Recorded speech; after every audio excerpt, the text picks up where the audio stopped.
Codega is a guide and a storyteller, escorting you through the night, lighting the way, warding off thieves, ghosts, demons, and other oddities.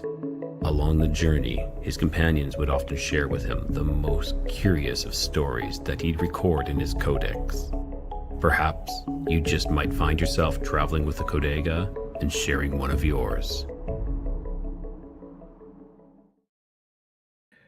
Welcome to Codega's Codex of Curiosities. I'm Rye, the Codega, and here to guide you on another episode through the strange, the weird, the peculiar, and just everything that needs to be questioned. Tonight, we're going to be diving into Peru. And I know I've talked a little bit about Peru recently when I did that whole episode on the Nazca Lines, but we're going to go deeper into other areas, whether it be the Peruvian face peelers or could be Nazca. We can jump in a little bit into the Nazca Lines, the Nazca Mummies, the petroglyphs, the everything else that kind of falls into suit. And of course, I'm going to be joined by my good friend, Brad from the Awakened podcast. Before we get there, everyone, if you are watching or listening, make sure you hit that like, that subscribe, and it really helps spread the information on the show. And let's just bring Brad on without further ado. Brad, welcome back always to Codega's Codex of Curiosities. What's up, man? How you doing? Thank you for having me on again.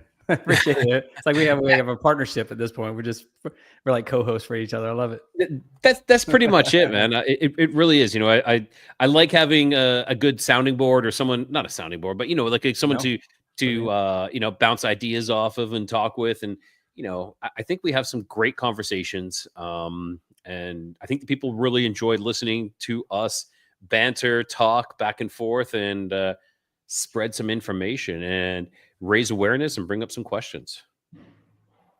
Yeah, I mean, every time we get together, every episode we do on my show, I know people really love it. I mean, the downloads are crazy good. I mean, everybody always reaches out and says, do more of this stuff. So every time we get together, man, I look forward to it, because every time we always, each one of us bring a different perspective. You from the South American region, I bring it from the North American region of from a historical perspective, I guess. I mean, you see things on the ground down there, and I see things in my own backyard here in South Carolina. So, and actually I can make my way around the United States at, Devil's Tower and all these other places. So I get to experience this. And I'm kind of jealous of you. My mom's actually down there in your region right now on the cruise. So I'm kind of jealous of her. She's getting to go look around in Honduras. And whereabouts is she going on her cruise right now?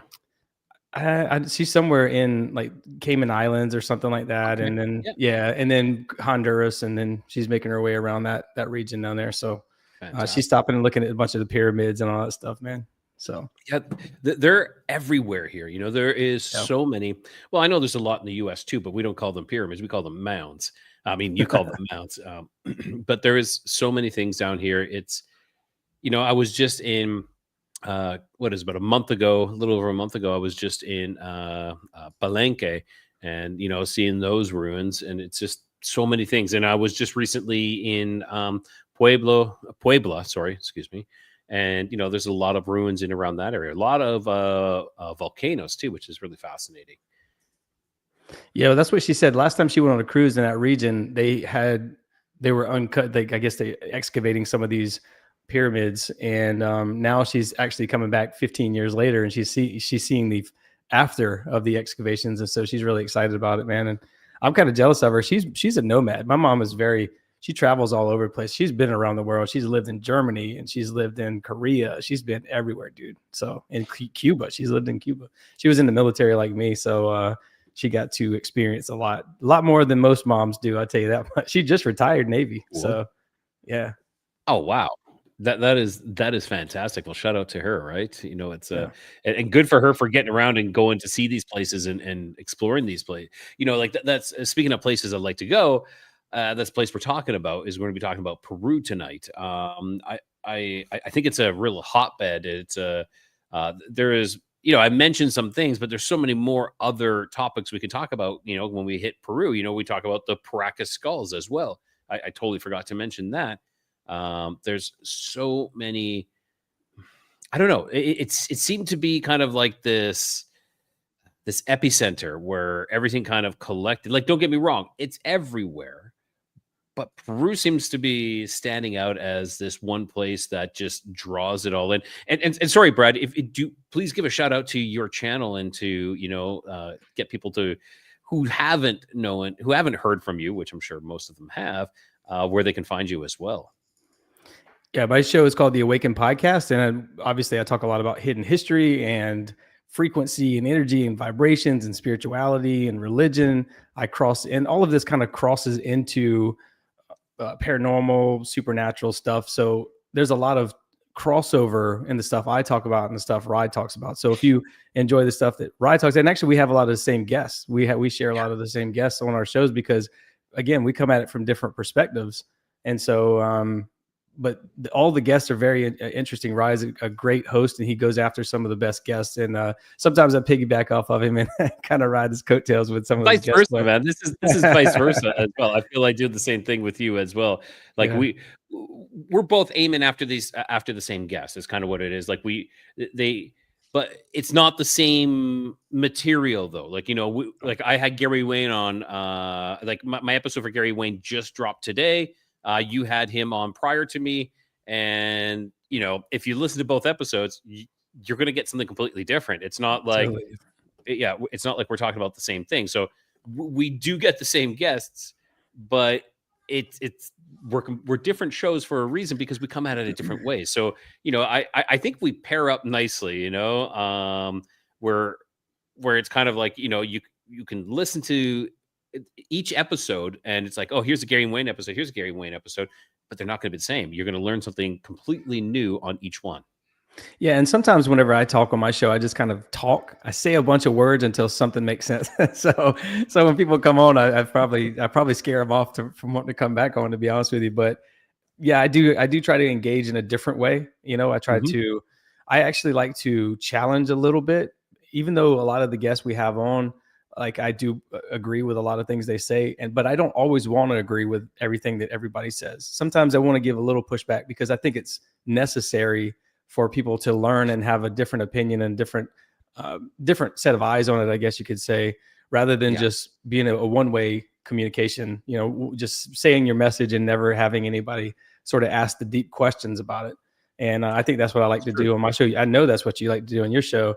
But again, I come out from like I honestly don't think I do it as much as you do. I know you ask some really good questions. I like to listen.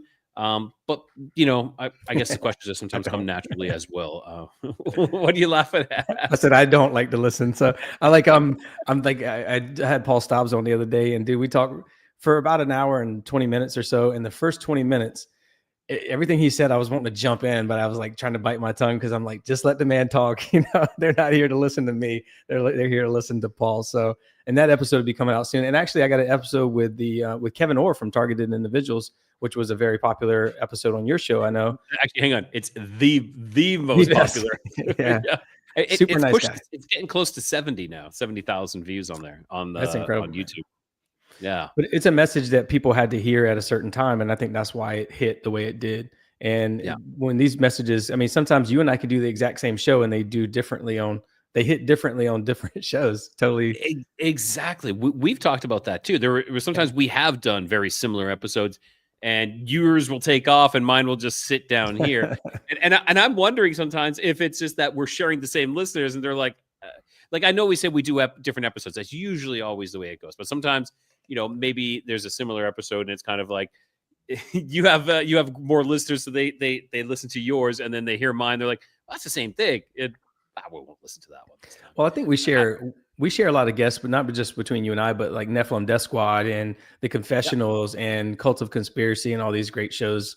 And so it's probably a lot of content for them to jump from show to show, but I think everybody gives their own little flavor in some way. So it's really cool to be a part of this little conspiracy / paranormal / spirituality community, man. It's awesome actually. Cause I actually feel like I have a home or a community where I can talk to people and not be judged by what I'm saying. I can freely, openly talk about things without feeling like a weirdo or an outcast for thinking the way I do about things. So yeah, you kind of feel like you fit in. You're not the weird kid at the back of the class, that everybody's staring at and thinking like, oh, what's he going to say? What's he talking about this time? Right. Yeah.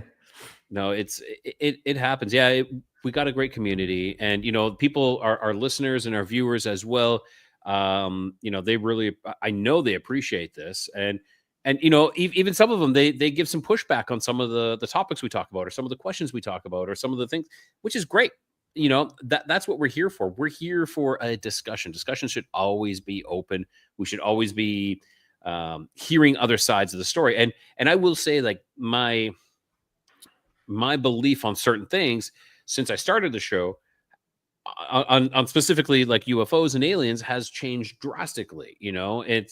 I was much more broader, and now it's kind of it's like fine tuning. I say things are getting fine tuned because of all the information I'm listening to, I'm picking up, and like there have to give some respect for that as well. Is that we're collecting all this information, and when you collect all this information, you're able to, even if it is anecdotal information, you're able to kind of collect it all and try to get a better understanding.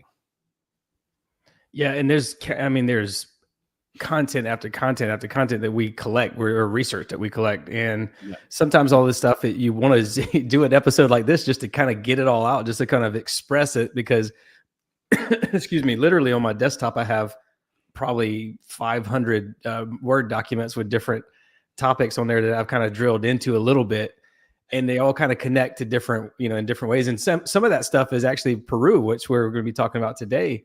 Well, let's just go for it. Yeah, man. I mean, we were, I kind of, when I come across a story, it's funny because on Instagram, I'll email myself, and then later I'll go research it a little bit. And Peru, man, it's like every single time I open Instagram, it's like a new thing, from the tunnels in Peru to Sacsayhuaman which is, overlooking Cusco, right? And Cusco, Peru. That's like the epicenter. Yeah, the Palpa geoglyphs, the what is it, the Corral Supa Valley, I believe it's called, the Candelabra, which is the Paracas Candelabra, Lake Titicaca, the doorway, what is it called, the Aramu Muru doorway, which is that doorway is said to be like a portal, if I'm not mistaken on that one. They said they have seen like priests walk through that doorway carrying some sort of golden device or something like that to possibly have activated it. Is that what, am I hitting on that one, or? Yeah, and then some people claim, again, I talk a lot about electromagnetic energy, but a lot of people feel like the strong electromagnetic or sort of spiritual energy at this site. And it, of course, links to Incan mythology and interdimensional travel and all this stuff. Yeah, there's talk of shamans or like shadowy kind of figures walking through this doorway. And I believe that that's true. I believe that was probably a portal location. I think all of these locations are marked with, you'll see the telltale signs. Sometimes it'll be like these little waves. Like, people think that that's water, but it's actually electromagnetic energy. And sorry, what do you mean by waves? Explain so that. like on the stones, typically you'll see like standing stones or stone circles or some kind of a stone structure.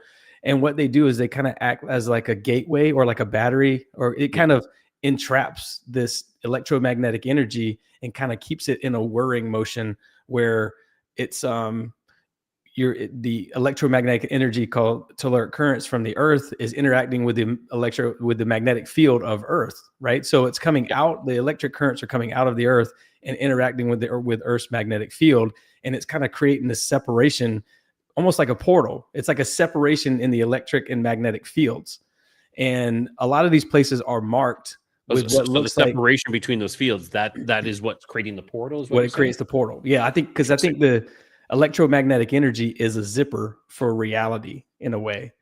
And so, yeah, if you have, I like that analogy. I like how you're describing that. Well, if you look at how electric and magnetic fields flow, they kind of flow together. They just touch, and then they kind of, bounce off of each other.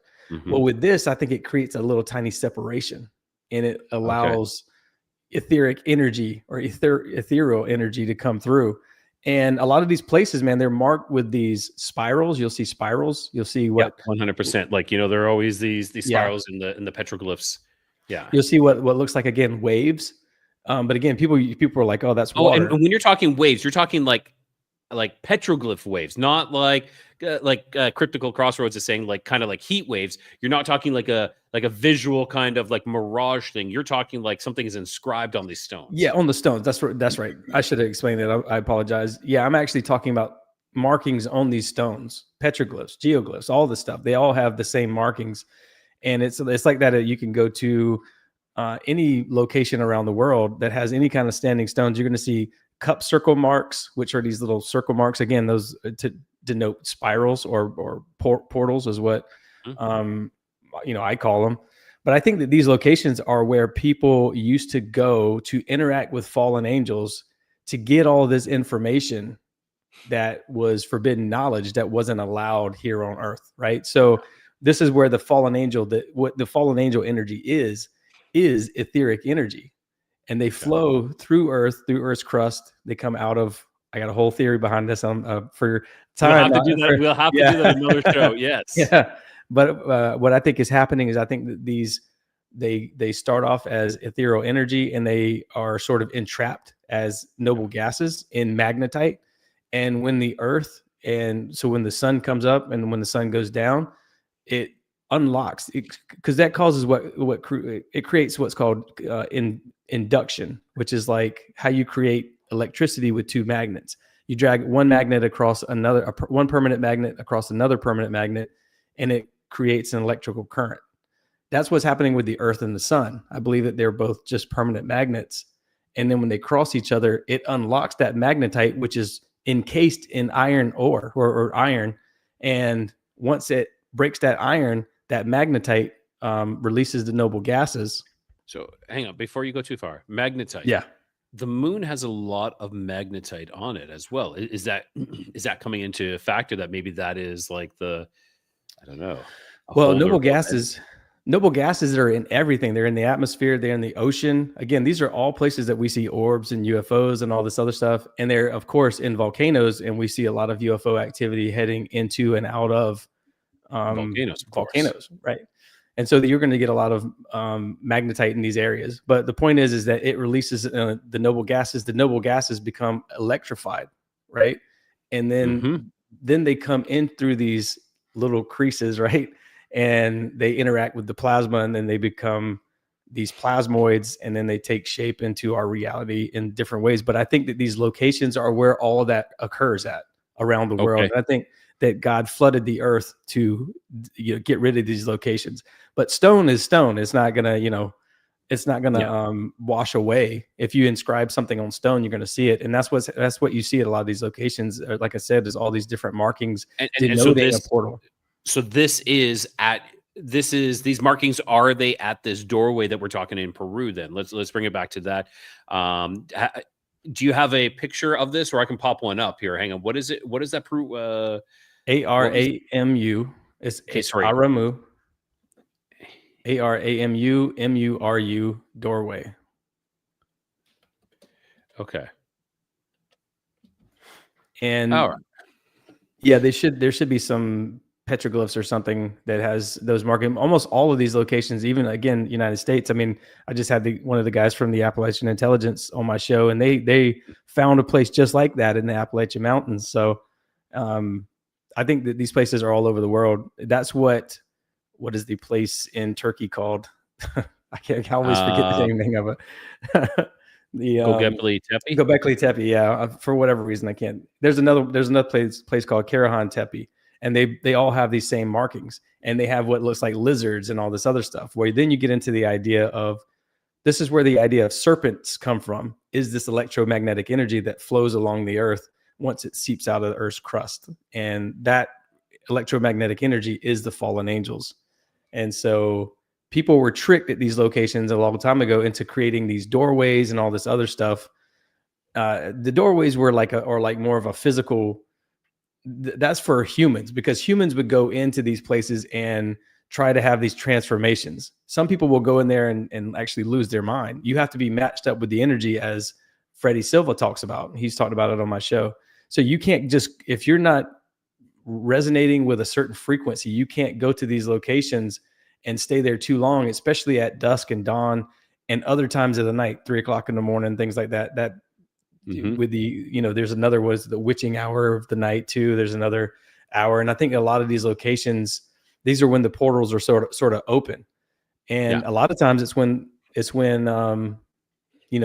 closed off to the public.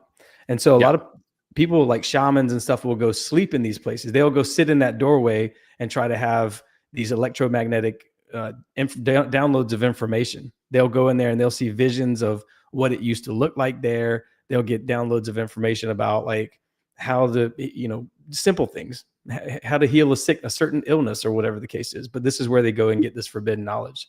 And again, I think that's why God flooded the earth, was because of all these kinds of places. So I hope I'm not too all over the place with this. No, no, no. You're fine. You're fine. Now, okay. So I know you. I need to cut in there. We were talking about these energies being fallen angels. Now, like the fallen angels. Sorry, I didn't I, even I, take it there. no, no. That's all right. That's all right. So a lot of people believe that fallen angels are negative beings. But actually, no. I don't want to go too much into fallen angels because we do Yeah, you that don't have often. to. Yeah. Yeah, I'd like to just stick around with what we're talking about Peru. So this doorway, and I got my thoughts now. I know where I'm coming from. So when you were talking about like the witching hour, which is 3 to 4, and from dusk and dawn, like those times, I was just introducing. I was interviewing Jerry Marzinski, and he talks about he has studied the schizophrenia. I'm not going to call it mental illness, but he studied schizophrenia. And he says that, there's a pattern with schizophrenia and the voices they hear. And it's at, when the sun goes down. So at dusk is when the intensity picks up. Like it kind of like jumps a level. And then you hit the witching hour. He says that's when it's at its most extreme, which is, of course, 3 to 4. And this is something that he studied for total, I think it's close to 35 years. And this isn't just like isolated incidences. This is worldwide. This is studied at different people throughout the world who have schizophrenia. And when you start to see a pattern appear, and when this is happening, there's it's a you can replicate it, which is science. You're starting to do it the scientific method. Scientific method is all about replicating observation, jotting down, having a hypothesis, and being able to replicate it. And if it is being replicated, it's more than just an auditory hallucination, meaning there's an access point at these times. And you're saying that as well, like in these areas, like having a shaman going to lie in that doorway, it's these energies are coming in at maybe at full force at those times. And I wonder if the moon being a full moon or a new moon plays into that as well. You go lay in that doorway at a full moon, you could be in for a world of something pretty crazy then. Yeah, you could. And again, it's because there's there's a push and pull of the moon as well. And this is where you get the idea for gravity from, because what's really happening again is it's releasing energies from the earth, the natural energies that are from the earth. And these things are just kind of riding in on it. And so yeah, that witching hour, for whatever reason, and maybe it's because on the other side of the world, the sun is up at its full force or whatever the case is. And maybe that's pulling, and causing an effect on the electromagnetic field. But yeah, I think that's what's going on, man. I mean, I don't want to go too deep with it, but if you want to get scientific with it, you can go as far back as, like, my original thought on this is matter versus antimatter, and how matter is made up is anything that has mass and takes up space, right? That's the definition that we get. Well, what is mass? Yeah. Nobody can ever explain what mass is. And to me, the mass is antimatter. And so for people who don't know that, who don't know this, the Big Bang Theory kind of talks a lot about this. And I'm not a proponent of the Big Bang Theory or anything like this, but if you want to take the scientific route to it, this is how you can look at it.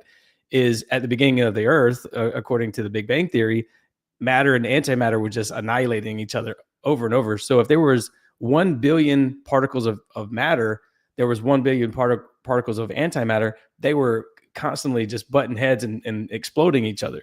Well, somehow matter gained one more particle, and it's pretty much called the God particle. And but antimatter just disappeared, and nobody knows where it went. My theory on it is that It didn't go anywhere. It's the mass that makes up the matter that makes up us, if that makes any sense. And so it kind of does. Yeah. yeah, it's just like if you look in space, you see nothing but black, and then you see, planets, right, or stars.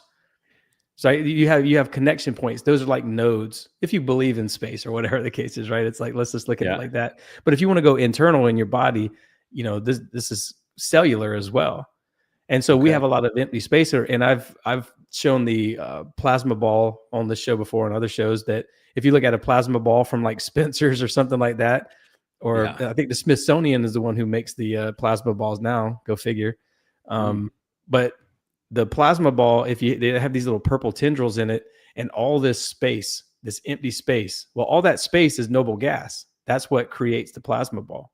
And so that's how you can kind of look at it in your mind if you want to look at it, think about a visual of it. Yeah. And so we would be the purple tendrils, and they would be the gas that fills that plasma ball. Okay. Does that make sense? Kind of. Yeah. Yeah, it does. It does. Yeah. So, okay. Yeah. Yeah.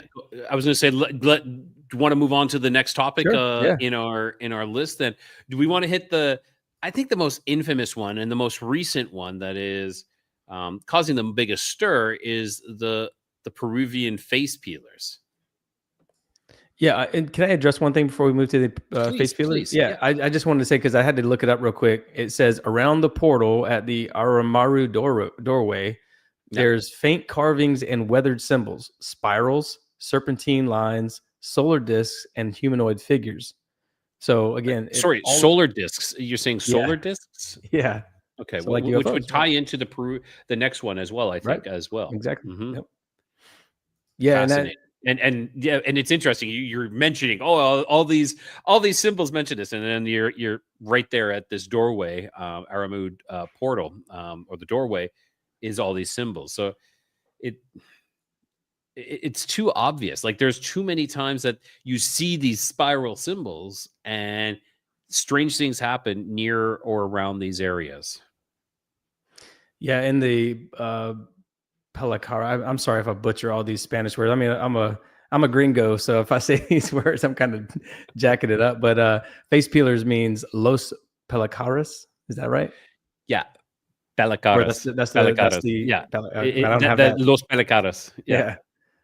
No, you got it pretty good. You got, other than with the gringo accent, you're good. You're good. Well, I did take Spanish a few times. I failed it one time in high school, so I know a little bit. Yeah. But these villagers just kind of describe in this village. What is the village called again? It's like let me.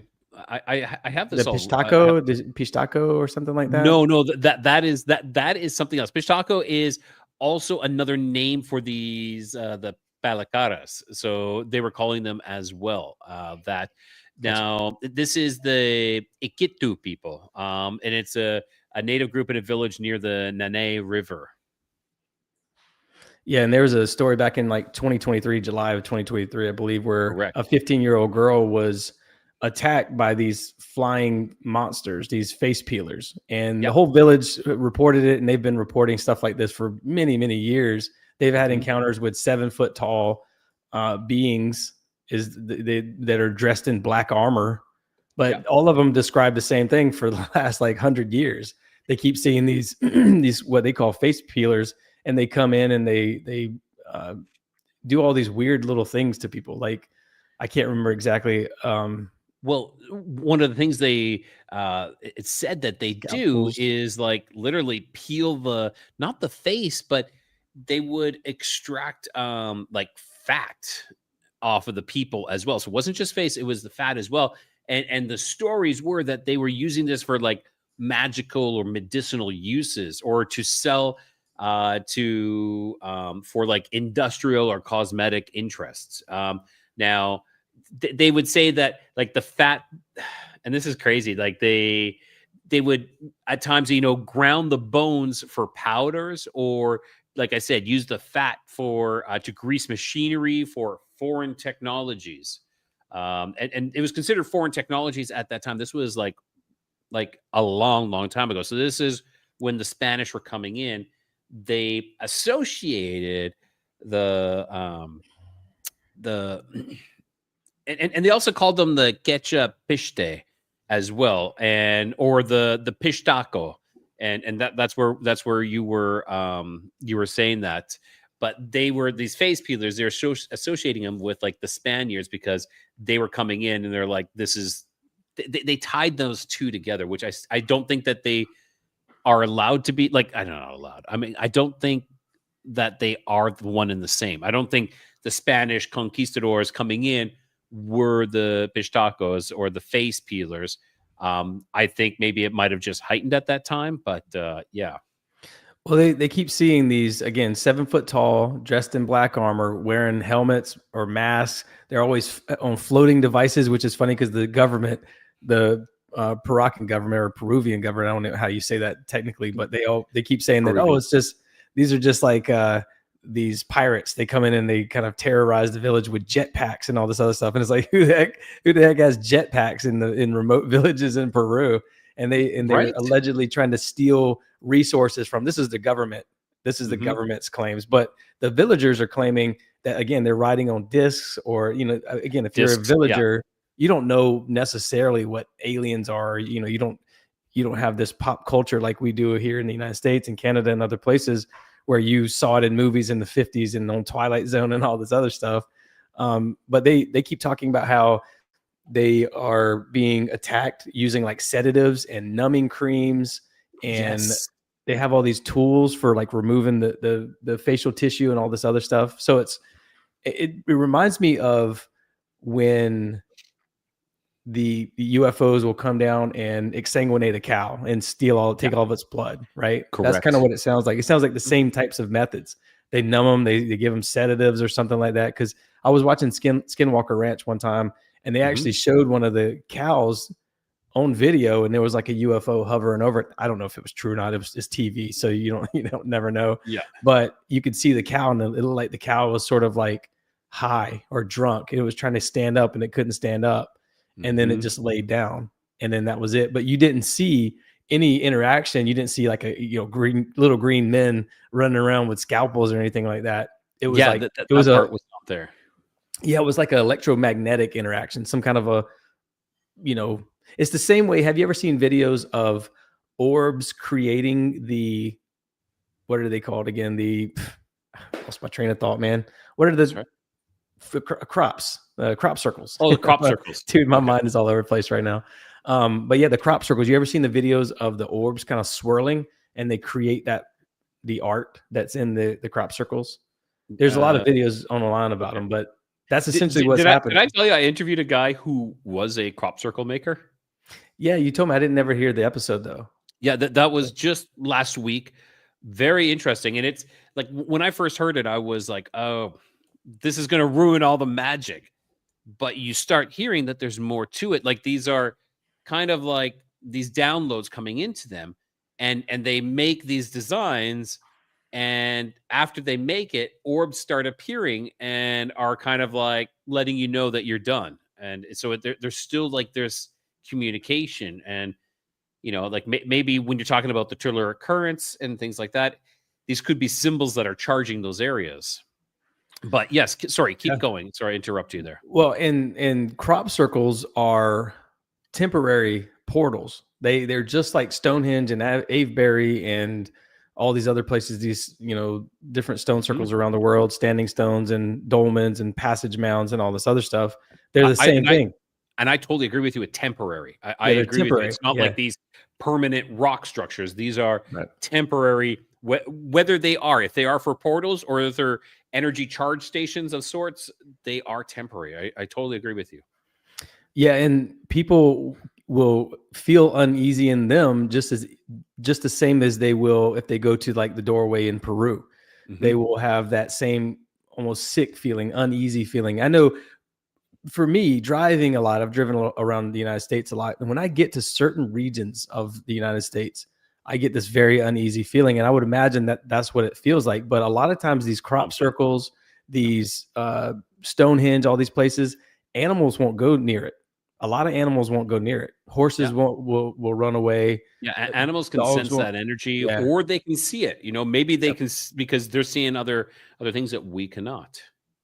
Yeah, and there's people who claim to see that energy, and I believe that we probably were able to see that energy at some point in our lives, but there's so much frequency and so much electromagnetic energy around us that it kind of like fuzzies that to where we can't see it anymore, if that makes any sense. But I think that I that's what I agree. Now, like, okay, so sorry to interrupt you on that one. I want to you're bring good. it back here. So maybe maybe these beings, these face peelers, are seeing something on certain people, or like, do you think that maybe they're picking certain victims? Is that maybe they can see something about them that they're like, we need that person because they're glowing differently, or something like that? Well, the Maori people of that same region. Now, this is Maori people are in Easter Islands, and New they Zealand have too. Yeah. New Zealand, that whole region, actually, right? And when I say region, I mean like across the ocean, like Yeah. over at what is the place called, the Catalina Islands, which is on the 33rd parallel as well. It's just like a little triangle where all these red-haired, pale-skinned giants have appeared, and Yeah. there's still people in these Maori tribes that have white skin and red hair, right? So you still see remnants of it. And what? Go ahead. Like you No, want no, to jump no. No, in? well, that's okay. I was like, I just want to correct you on your pronunciation. Maori, Maori. Maori. Okay. Okay. Yeah. So the Maori people, that's good to know actually, because I've been saying Maori people. It's Maori sounds pretty cool, actually. It sounds like that's correct. Yeah. But the Maori people would interact with the Patu Pararehi, which are these little spirits, these little fairies that lived in the woods. And they mated with the Maori people and created a race of red-haired, pale-skinned giants. And so again, this is where you get a lot the idea of all these uh, people interacting with portals in these different locations. And this is where I think that these things shed their Okatarian, which is their covering that they can be in to be present in on this earth. Mhm. That's how the fallen angels could mate with the humans. They would shed that Okatarian, take human form somehow or whatever it is, and then they would mate with human beings. And this is how they would create. I mean, I'm kind of jacking it up with the explanation, but this is how they would create the red-haired, pale-skinned giants that caused the flood. These are the ones who were wreaking havoc around the world. And there are tribes all throughout that region. There are tribes all throughout the United States. The Allegheny, I believe that's the correct pronunciation of it. The Allegheny giants is where the idea for the Allegheny River comes from. This is where the word for Allegheny National Forest comes from, is the Allegheny, which are basically just like their pale skin, red hair. You keep seeing that same thing all throughout the Yeah. United States, all throughout South America as well.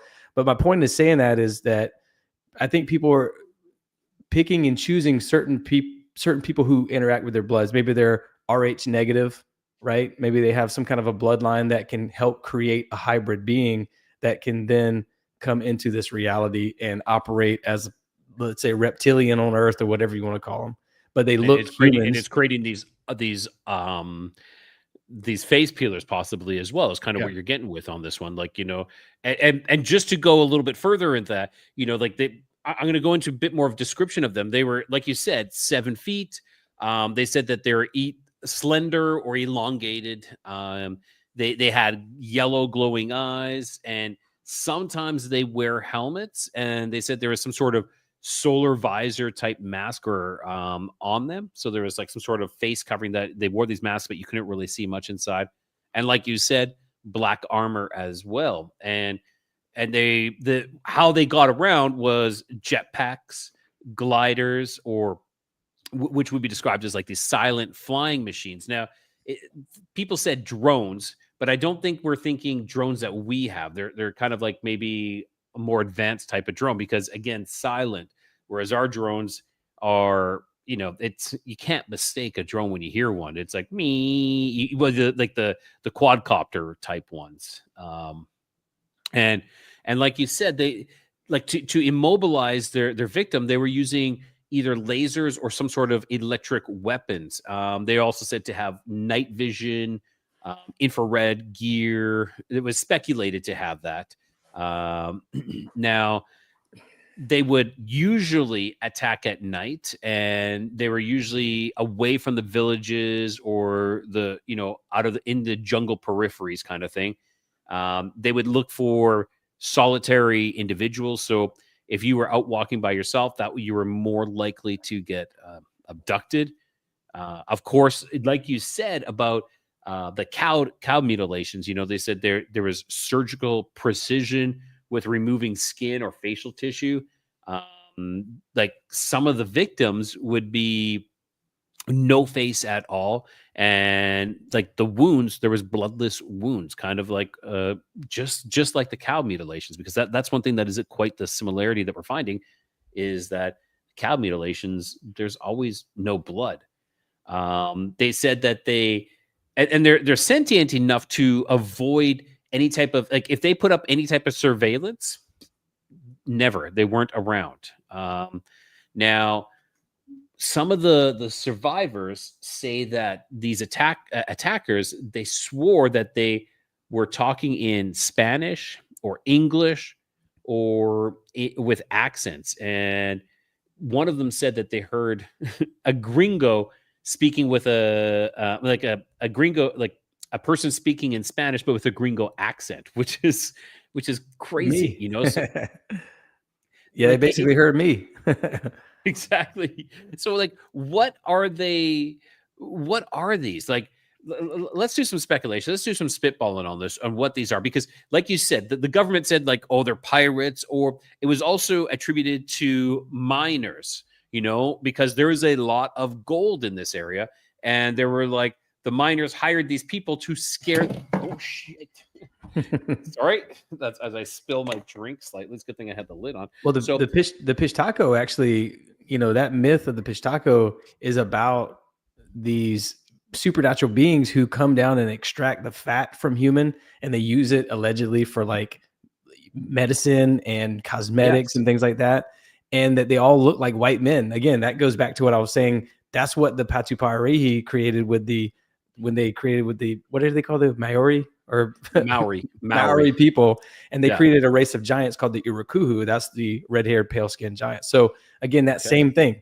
They have foreign features like red hair, pale skin, and all this other stuff. They look like Americans or gringos coming from, or Europeans, I guess you could say. But of course, in South America, they're thinking they're gringos, like Americans that come from just a bit up north, not from European regions, but in their European regions, they say the same thing. There's myths of pale skin, red hair giants there as well. I believe what's the RH negative region over there in between France and Sweden, I forgot the name of it, but there's a lot of regions like that around the world. And again, I think that they all fled the earth. Denmark? No, I can't remember the name of the village. Sweden? I don't know. Switzerland? I don't know. When I study these things, I go hard at it, and then as soon as I do a talk about it, it's like my mind just empties it all out again, and I'll have to go and reread all this stuff. But Brian from Demon Erasers was on my show recently, and he was talking about it as well. So you can hear more about it on the show with Demon Erasers if you want to. But yeah, man, it just sounds like the same song and dance. I mean, even the Quetzalcoatl or whatever you call it has that same pale skin, red hair, right? I mean, that was the same kind of a thing. So yeah, and I want to go a little more detail as well with that. Sure. The 15-year-old girl that she was, I believe she was the chief's daughter, right? So, and we had already said that was in 2023. And what had happened with that one was it was the chief's daughter. And this was, of course, the Ikutu people.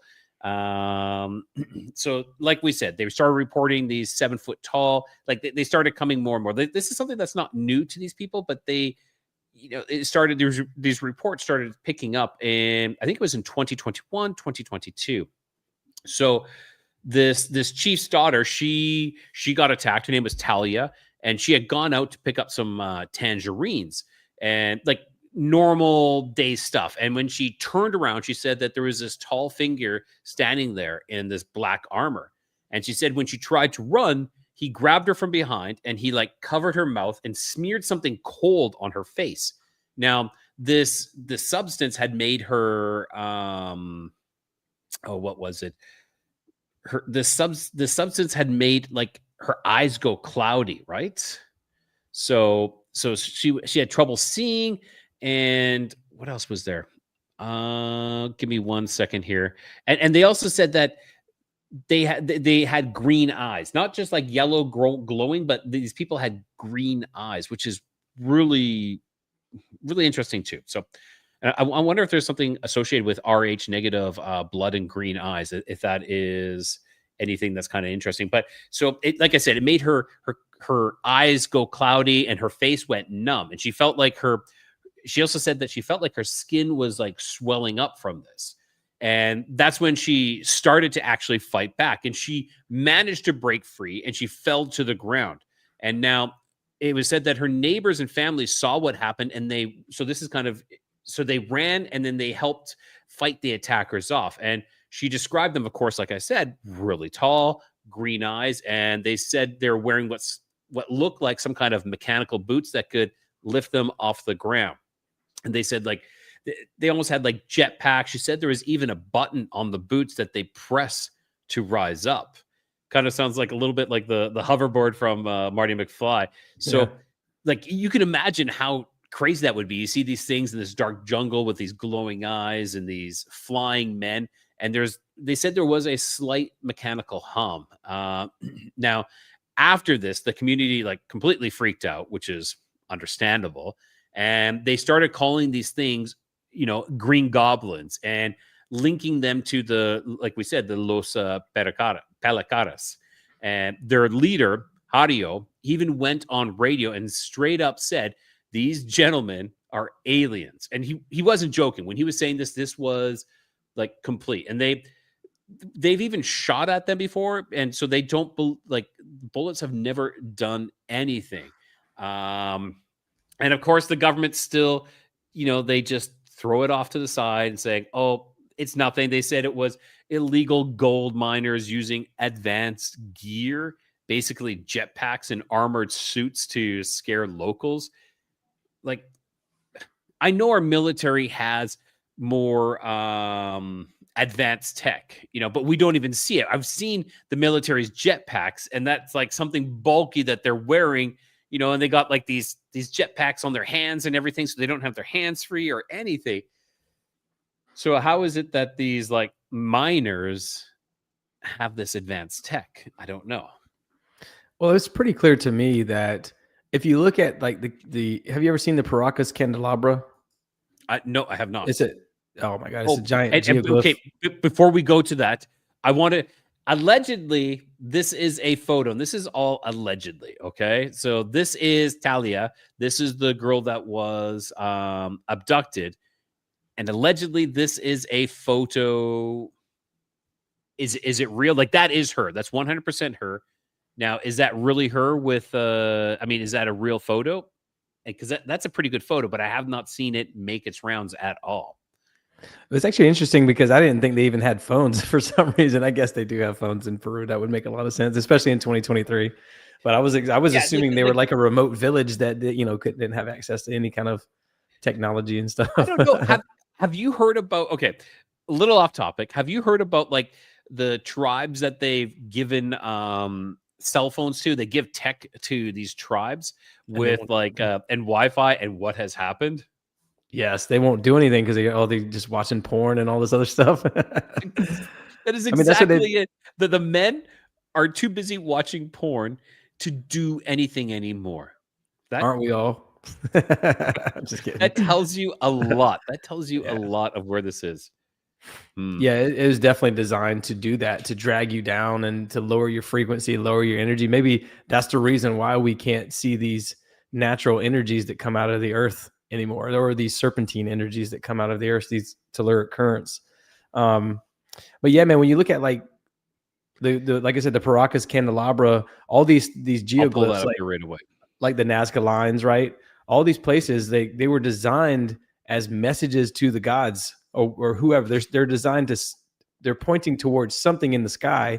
And I've mentioned it on my show before. There's these same kinds of things are in the United States. They're in the state of Georgia. I've been to them. There's a place called Rock Eagle Effigy, and it's like these giant geoglyphs that I mean, they're made for someone or something that's flying in the sky. It's pretty evident. I mean, because Yeah. how big are the Nazca lines? They're like, some of them are 90 miles long or They're something yeah, along those lines. I wouldn't say 90 miles along, but there are some issue like sorry, I'm having speaking of issues, I'm having issues trying to find the Paracas uh uh Candelabra. It just looks like candelabra. a Like I actually no, I don't have an issue with it, but my computer is telling me I'm getting a lot of attacks as I'm trying to actually get a wow. picture for us to look at. Well, I can see if I can pull it up on mine and share the screen with you if you want. But it looks like essentially What like is a going on? what is um It looks like the a candelabra, menorah? Yeah, it which looks is like like a it looks like a multi-tiered. menorah or something, right? Yeah, like a multi-tiered, candle holder kind of thing. Okay, I'm gonna do something a little bit different here. But again, who are they making those messages to? And if you look at places, and I'm kind of jumping around a little bit, but if you look at places like Lake Titicaca, beneath that, there's all these ancient ruins that people just refuse to go diving and investigate more. And people don't just, they're just going to say, oh, that was from some Stone Age civilization, nothing to see here. Let's not go investigate or anything like that. But again, locals are seeing UFOs going into and out of the water there. And even people who go, on Lake Titicaca say that they have those same kind of transformative or transmutative, I guess you could say, experiences where they feel like they're accessing so much information. They're getting downloads of information from source is what they call it. I don't think it's source. I think it's the devil, but I think it's these fallen entities that are giving them this knowledge. But yes, it's heavy electromagnetic energy, and that's what these things are doing. Again, man, with the crop circles, these orbs are, some of them, or I don't think all of them are man made, are using electromagnetics to basically do their will. I mean, even with the extraction of the human fat, there's no cut lines, right? Yep. Um, when these face peelers are attacking, there's no cut lines. They're surgically just like perfect. And it's the same with the exsanguination of the cows. If you look at that again, there's no cut marks. There's no blood anywhere. Like, how did he get all the blood out of that thing with not even spilling a drop? And then Yes, it right. just, yeah. And so it makes you think that maybe they're using electromagnetic energy to extract things and to basically make it vanish somehow. What I can't even try to attempt to explain how, but I think that that's what they're doing. I think that they're using electromagnetic energy to speak telepathically to people, to, as surgical precision, as creating these crop circles, as all this other stuff, man. I think that is the lost technology. That was probably like the Ark of the Covenant. That was probably the same kind of technology that it possessed, Now, and sorry, going back to the fat as well. It reminded me of so like witches, warlocks, believers of dark magic would use human fat and like boil it and mix it in with these herbs and oh, what else? They would like toxic herbs and plants, and they would rub it all over their body. And it was called what was it called again? Give me 1 second here. It was like a flying ointment, is what they called it, a flying ointment. And it was kind of like a salve, and they put it all over the body, and it would induce this trance, and they would have like hallucinations of flying. Like that's what it said. They had hallucinations of flying. Who's to say it actually didn't actually work? So by the way, these locations, man, a lot of these locations are UNESCO World Heritage Centers. Okay, that means that they are basically, the world has access to govern these things and to protect these things. So just to add context to that, where I live, the center, like the centro, is a UNESCO World Heritage Site as well. I Crap, what believe is the entire state of, or not entire state of Tennessee, but the city of Chattanooga, Tennessee, is one of those locations as well. And it's like it's right on top of fault line. And so again, that's that magnetite. There's a lot of magnetite in fault lines as well. So you start seeing it starts making more sense to start connecting a lot of things. This is why in Knoxville, Tennessee, for example, this same fault line they're on top of the same fault line. And this is why they have, I believe, what is that place called? man, where they did the Manhattan Project. It's like the CERN kind of a place of Tennessee. I forgot the name of it. Again, my mind goes blank, dude. I lose my train of thought. Sorry, that is U.S. history, and I don't know too. I know a little bit of U.S. history, but you're like, where they did Manhattan Project? I don't know. We didn't learn that in school. One of those UNESCO World Heritage sites is the city of, or the valley of Caral Supe, or Coral Supe Valley, and it looks like Tatooine from Star Wars, dude. It's crazy. So when you look at these, yeah, man, when you look at it's let's just put it into context. The Grand Canyon, which is an episode you and I did together called Ancient America. It's another one of those UNESCO World Heritage sites. Okay. So heavily protected, there's a lot of laws. I mean, you basically go to federal prison in the United States if you do anything at these locations. So anytime they give this kind of demarcation of a location like that, that means that it's something you need to probably look more into. So, but yeah, pull up a picture if you got a picture of it. Can you pull up a picture of Cerro Coupe? I mean, the what's right? The CARAL. I don't have that one. Okay, let me share my screen with you if you don't mind. How do I share this? Yeah, please do. Yeah, because it'll probably be a lot easier than making you do it. Sorry for the delay in. Here we go. Caral Supe. Here we go. Sorry for the delay in content here. I know people like to hear stuff going on. Do you see that? No worries. Yeah. So yeah, I mean, that looks like a Star Wars village or something. But again, these are places that are unknown. It does. Yeah, these are places that are unknown to a lot of people, but they are. I mean, look at that; it's crazy.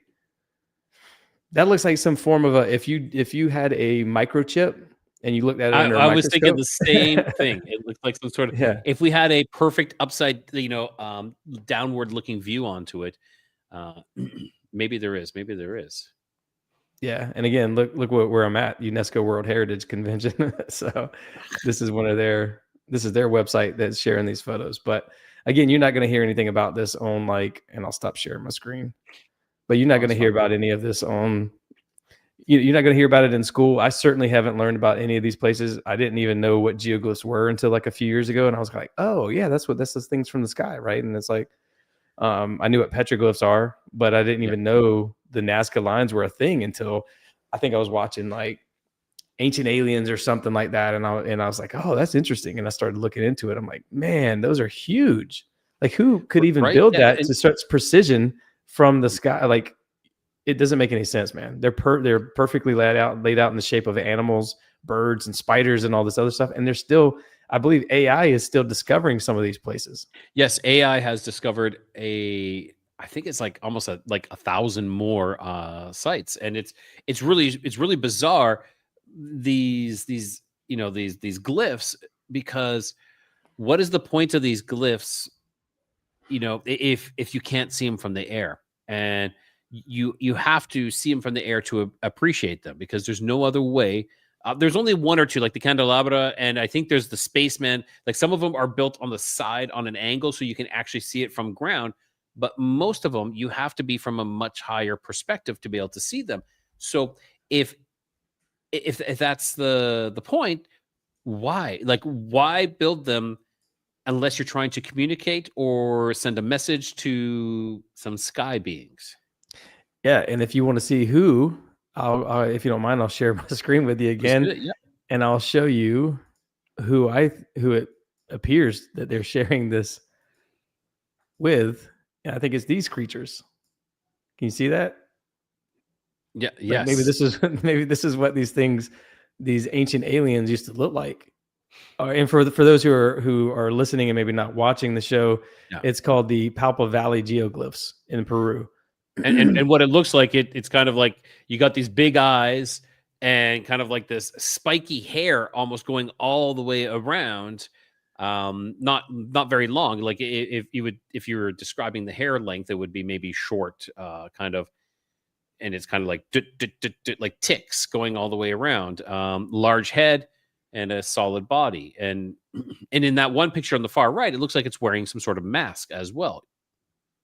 The spikes on the hair actually remind me of electrical energy, some kind of electrical energy coming off of them. You know, they Okay. don't have noses, they have big eyes, they have big mouths. Hmm. So there's a lot of interesting things about a lot of these locations. And again, imagine what we don't see that's buried beneath the ocean, you know, or buried beneath one of these other lakes, like I said, with Lake Titicaca, or maybe grass is grown in those locations or whatever. Do you happen to know how these things are made by any chance? Well, there was theories that they would have to actually clear the ground, like dig down and clear the rubble off to the sides. That no one knows truly how they did. This is the speculation, is that they did this. Now, some of these animals, such as like the monkey, is not located in this area at all. That's in the Amazon, and it's like hundreds of miles away. But here they're doing like a perfect, like geoglyph of it. The spider as well. You know, the spider is one of those. It's not native to the area as well. So it's like, how did they get this? Also included near these geoglyphs is what they call the runway, and it's where they sheared off a mountain. They sheared off a mountaintop. Okay, it's fairly flat. um, why? The biggest question is why, but you know, some people like it's not natural, 100% not natural. Why? But also, where did the material go? Like that's a big concern. Like whenever you do large construction projects, you have a lot of material that needs to be shipped away. Well, there's no excess material from them shearing off a mountaintop. Okay. And it's not a mountaintop that you assume like it's just a pyramidal type straight. This is more of like a range mountain where it's much longer. So think of a runway. It really looks like a landing strip, and it's just sheared off. And we're talking, maybe it could be at points like maybe like 50 to 100 feet that is sheared off from the top of this mountain. That is a boatload of material that needs to be dealt with. And where is it dealt with? Where did it go? Great question, because there's no answers. Yeah, and if you look at the one that I showed a while ago, what it looks like to me, it's like about 100 feet tall or 100 feet. I don't know. It's on the side of a mountain. So you got to think about even the just getting to the side of the mountain to do that. I mean, people don't, if you haven't climbed a mountain up up a steep mountain, it's not exactly easy. I mean, you'll run out of breath very easily. When I was in Afghanistan, I thought I was tough. Like I was in really good shape. I had a six pack and I was all muscled up and everything. And I was carrying my gear and I was going up the side of a mountain in Afghanistan. And I got about 10 feet up and I was wheezing. I mean, that's how steep some of these places are. I mean, plus it Yeah. was hot where I was at in Afghanistan, but you know, imagine, I mean, I guess it would be equivalent in Peru. It'd probably be really warm there as well. But to do that and to do it with precision on the side of a mountain, some of these places you have to hang off the side somehow, you know, which really Yeah. kind of blows my mind. And so, you know, these things are huge. And then the Nazca lines, I said 90 miles. I mean, I'm sure I'm way off, but they're many miles wide. Am I wrong about that with the Nazca lines? No, you some of them are, but like they stretch for miles and miles, right? Like there is actually, no, there is some that did stretch for an exceedingly large amount, and they're running extremely straight. But it's not like the ones that are the designs. So if it's just a line, I think there was like one or two lines where it is straight. But for most part, the designs, of course, aren't that big. Don't get me wrong, they're big, but they're not like miles and miles long. Gotcha. Um, There, now, there's also there's yeah, go also all ahead. these subterranean. You and I have even did a show called, well, I called mine Subterranean Secrets, but we did a show on this. I believe it was alive, wasn't it? Where we talked about dumbs. No, it wasn't alive. We recorded a show together talking about deep underground military bases. And Yeah. there's even underground military type bases in Peru, and they call them the Peru tunnels, and they connect all these different sites like Sacsayhuaman and all these other places, all these other ancient sites. But Mhm. yeah, even the Peru tunnels are very interesting because how did they carve that? How did they carve tunnels into the rock? Again, I think it was from a civilization. I think that what we're looking at is melted ruins from, you know, some ancient civilization. Something bad happened at some point, and it sort of melted this whole, you know, all this stone somehow. And Yep. what we see underneath are all these caverns and stuff. We what we think is caverns, but it was probably like a house or a hallway or something like that. Many thousands, hundreds of thousands, millions of years ago. Who knows? But yeah, this runway is crazy. That is Yeah. pretty clearly a This runway. is this is a runway. Yeah, Yeah. that's what it is. It's on top of a mountain, and for those who are listening, I'm showing the picture of the. You can look this up, Nazca Lines runway, and that's all you need to do.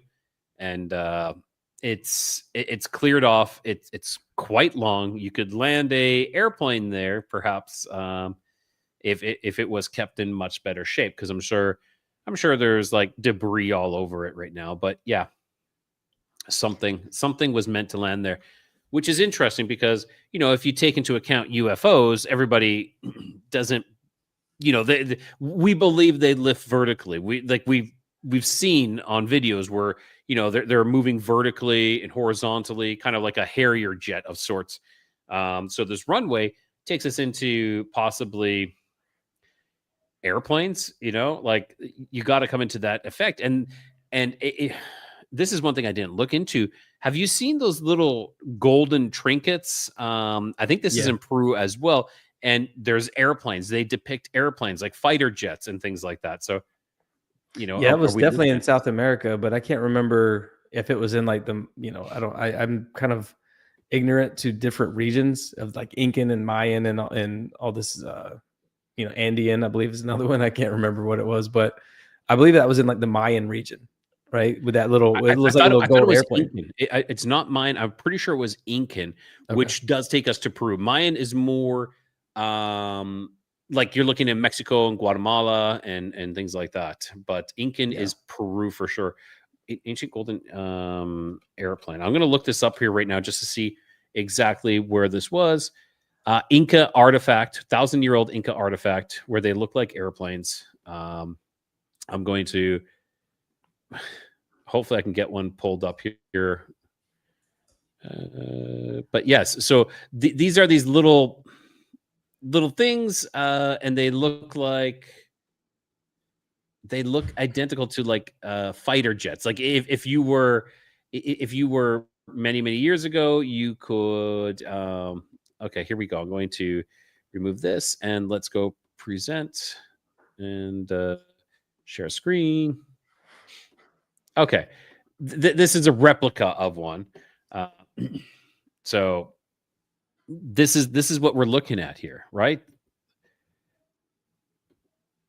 Like Yeah. this is an airplane of sorts, and I believe someone made this made a paper airplane or something like this out of one of these, and that was able to fly. They're able to make it fly. Like they had no problem with it flying at all.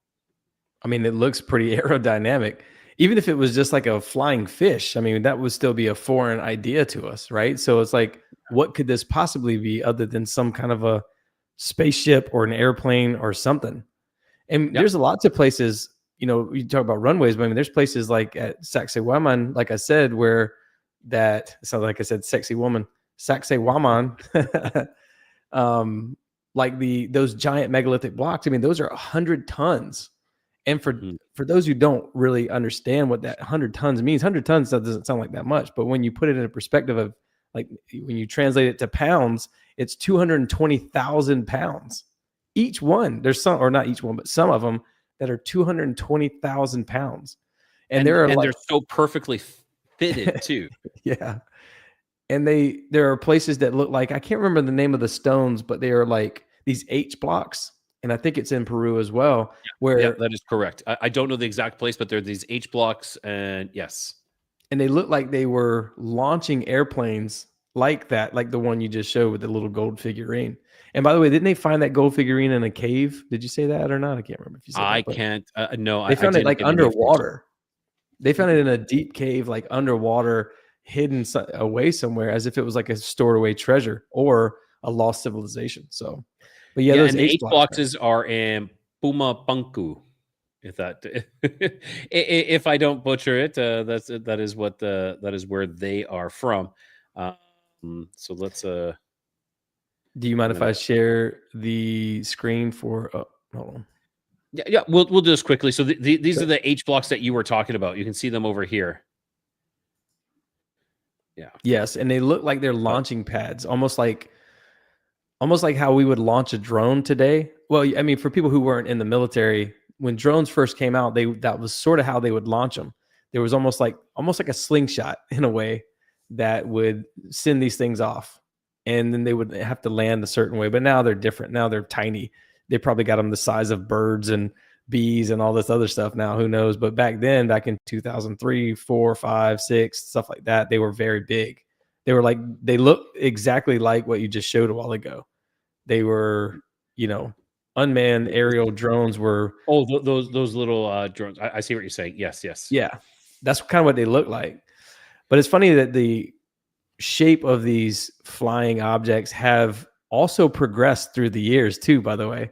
Like you just showed one that maybe that was like the first, spaceship back then or whatever. Yeah. And now they have more advanced tic tacs and spheres and all this other stuff. The Boogosphere, I believe, is in Colombia.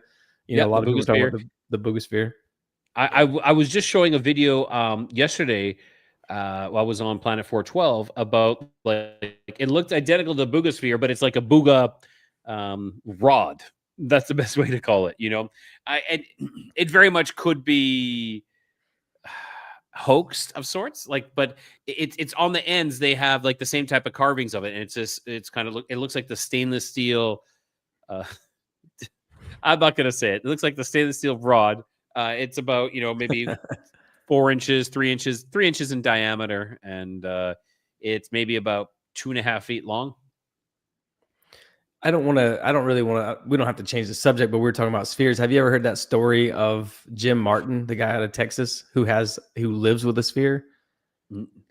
It's a really interesting. So he has a Boogosphere that he lives with. So he used to work for Willie Nelson as like a roadie or something like that. He's a good friend of him, and I believe it was Willie Nelson. And he had a friend. He's in that southwestern region of the United States, and he has a friend that said that there was a bunch of spheres dropped off in his yard. So he went over and checked them out, and there was like 6 of them. And he asked the guy if he could have one. The guy's like, "Yeah," and he let him take it home, and he's had it for like 40 years. And he lives with it. He takes it everywhere he goes. He's had all these celebrities take pictures with it and come see it and spend time with it and all this stuff. But it randomly moves on its own. He said that it's blown him back before, like, had these spontaneous bursts of energy out of it, if you will. And it's really interesting, man. There's a lot of different spheres that has happened, all over the world. And the Boogosphere was one of them. But again, there was another one. And by the way, that Boogosphere was radiocarbon dated by the University of Georgia, and they determined that it was 12,560 years old, which is crazy. Oh, shit. Yeah, they did some kind of an isotope study on it, right? So, and that just happened September 19th of this year. I have a question about like radiant carbon, like carbon dating. Okay, they're dating the material, correct? Or what are they dating? Are they dating? Like if they date the material, then the material itself was just created around that time. It doesn't mean that it's that old. Or are they dating the organic material within the crevices to be able to try to get okay, this is organic material that's in this crevices. We know it was around this time, so we know maybe that is when this was created. I don't know. That's like a radioactive decay is how they measure it. I'm not smart enough to even try to go there with that. Which I understand. Like I do understand that is a radioactive decay, but if I go get some steel that's been sitting, let's say it was manufactured 12,500 years ago, but which is like I'm hypothetically, I find this, and then I make it into something I want. Isn't it going to be stated that is 12,500 years old?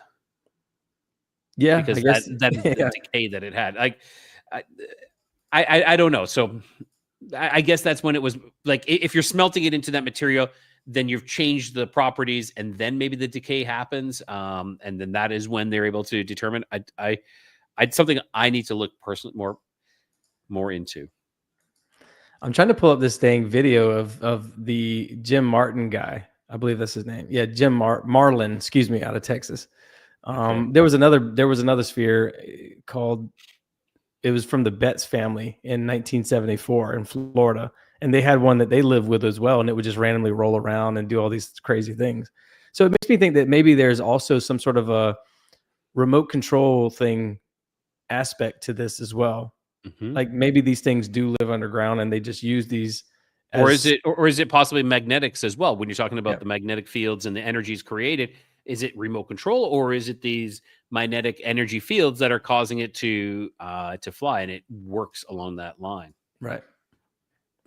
Yeah, it's very interesting, but I'm trying to get that video because because it's hard to find. You can't find that YouTube video anywhere, but I do have the Reddit link. We should do an episode separately on that one. I think that Yeah, would be sure. interesting to do on the Boogosphere and on these other spheres, and it's a hot topic right now. Sure. I say let's do one on that.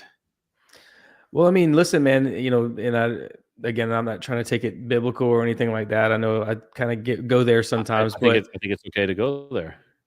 well, even in Luke 21:11, Jesus talks about fearful sights. In the end of the earth, there will be fearful sights and great signs from the heaven. And there's a guy named Pastor Rainier, I believe that's how you say his name, who did a a Greek translation, and he determined that the Greek word for fearful sights is phobotron, and it's exclusively used in Greek as the word for monsters. So what he's saying is that Jesus was saying that in the end there will be these sky monsters come from above, and again that ties back into the face peelers and all that other stuff. So Does it very tie into, interesting. or does it also could it also tied into like sky beasts? Like the theory of like these large whale like or these other creatures in the sky. Yeah. I don't know, man. It's a very interesting world we live in, and it just goes to show you that we don't know. Socrates has a famous quote that says, "I know that I know nothing," or something like that. I know that I am intelligent because I know that I know nothing, and I think that's 100% true. Yeah. Like the more you start to kind of uh, dig into this kind of stuff, you start to see there's so many different aspects to our reality, to our history, to our ancient history, and if there's UNESCO World Sites, heritage sites, and all this stuff, kind of roping them off, that should tell you something. And in the United States, for me, I actually think that the national forests do that same thing as well. Like they Hmm. use national I agree forest with you. as a cover for all these places. So Yeah. there's a lot of heavy activity in national I forests. I totally agree. I just want to, hey, shout out to Blake from Mountain Man Explore the Truth. Blake, thanks for stopping by. Got to have you on here one of these nights. Um, okay, so do we want to talk about any other topics? Maybe the Paracas skulls. You want to dabble Sure. on those? Yeah, go So, ahead, man. okay, so like the skulls, the Paracas skulls are, for those who don't know, are these elongated skulls. Now, a lot of people have written it off and said that these are from from binding. Okay, and if you those who don't know what binding is, it's when you put like, we'll say, two boards against your skull and then you wrap it. Okay, so you can manually, mechanically change the shape of the skull, which happens. In the Paracas area, and I think also in Africa as well, but in the Paracas area, they were doing this. Now, why? That is the question. Why are people trying to?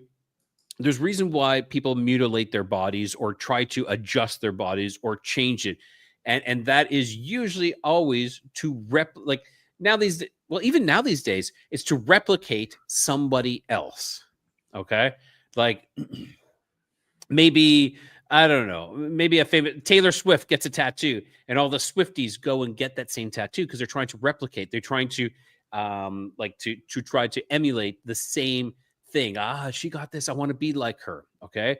So that's what is happening, is that these people are trying to pretend to be something that they're not.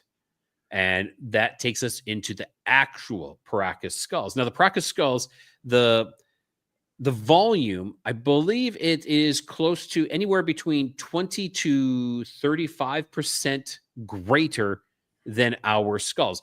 Now, if I have a basketball, okay, and it's one shape, and if I change the shape, if I squish it, I I squish this side, that means I extend these sides. I don't change the volume. I can change the shape, but you cannot change the volume.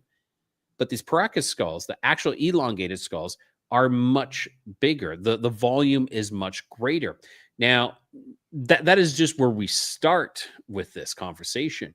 Now, where the um where the spine connects to the skull, do you recall what that is called? I it always I No, always but forget the Yeah, I go just ahead. had I just had Doc Brown on the show, and he showed me one of the replica skulls that they found in Peru, and he was explaining it. So I did do an episode recently on that with Doc Brown from the Prometheus Lens podcast. If you want to check that out, he shows it.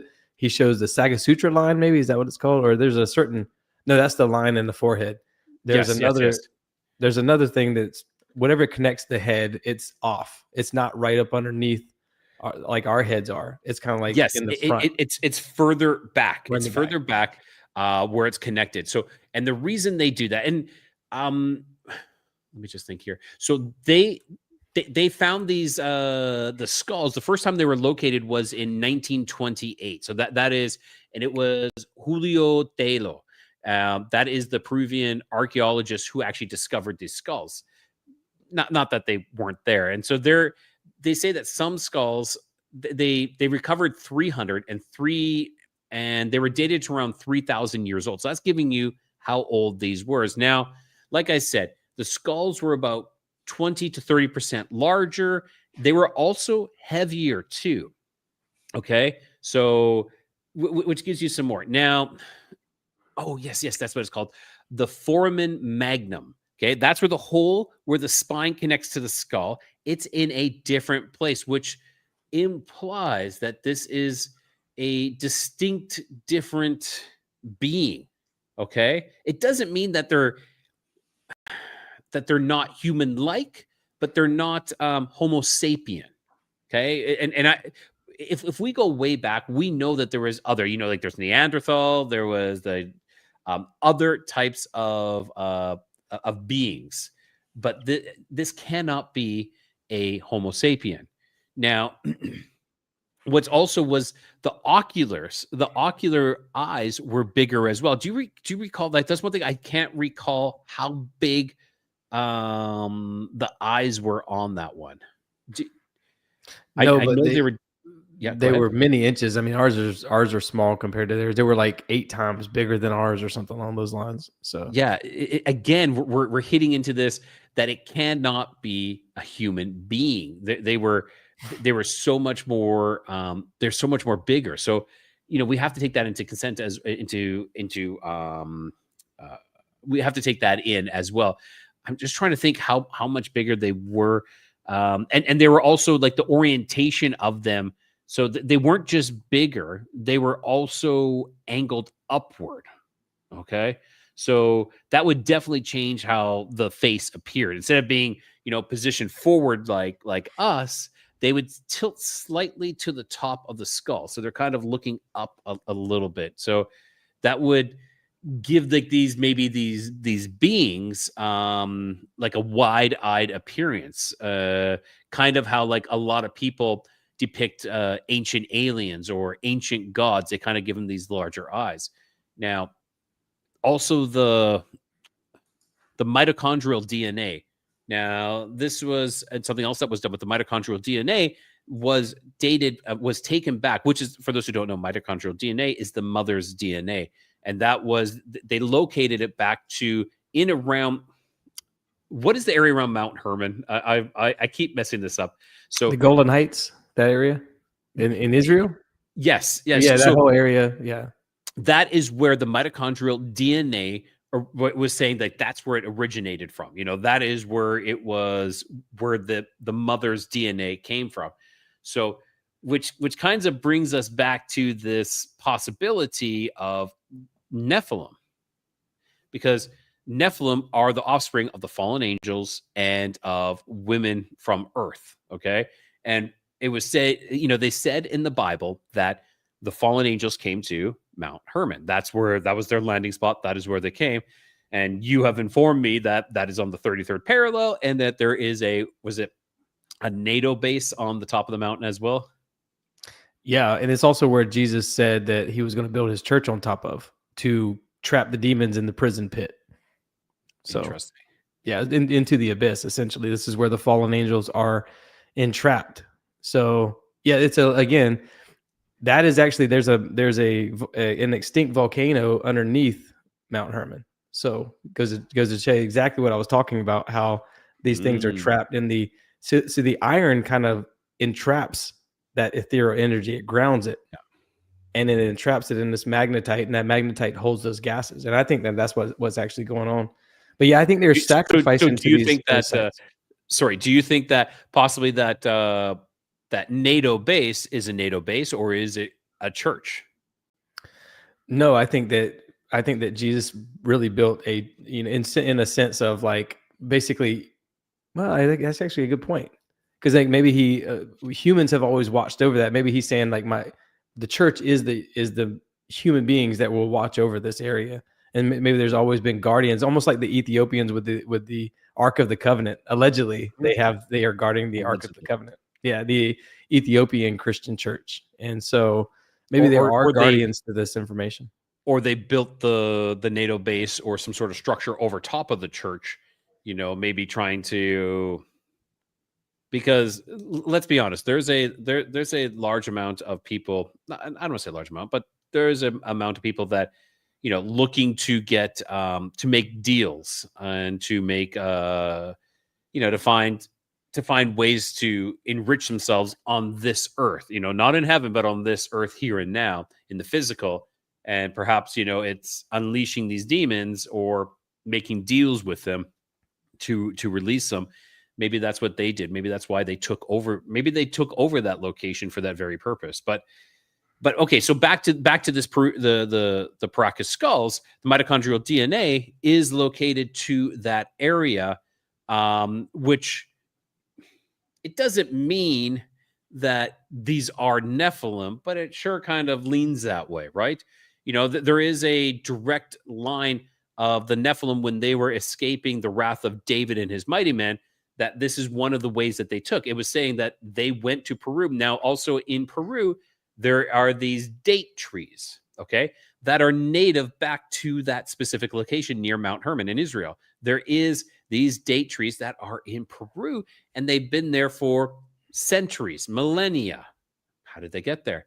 Of course, there is a chance that currents took these dates to this one location, which is highly illogical. Like it almost unbelievable.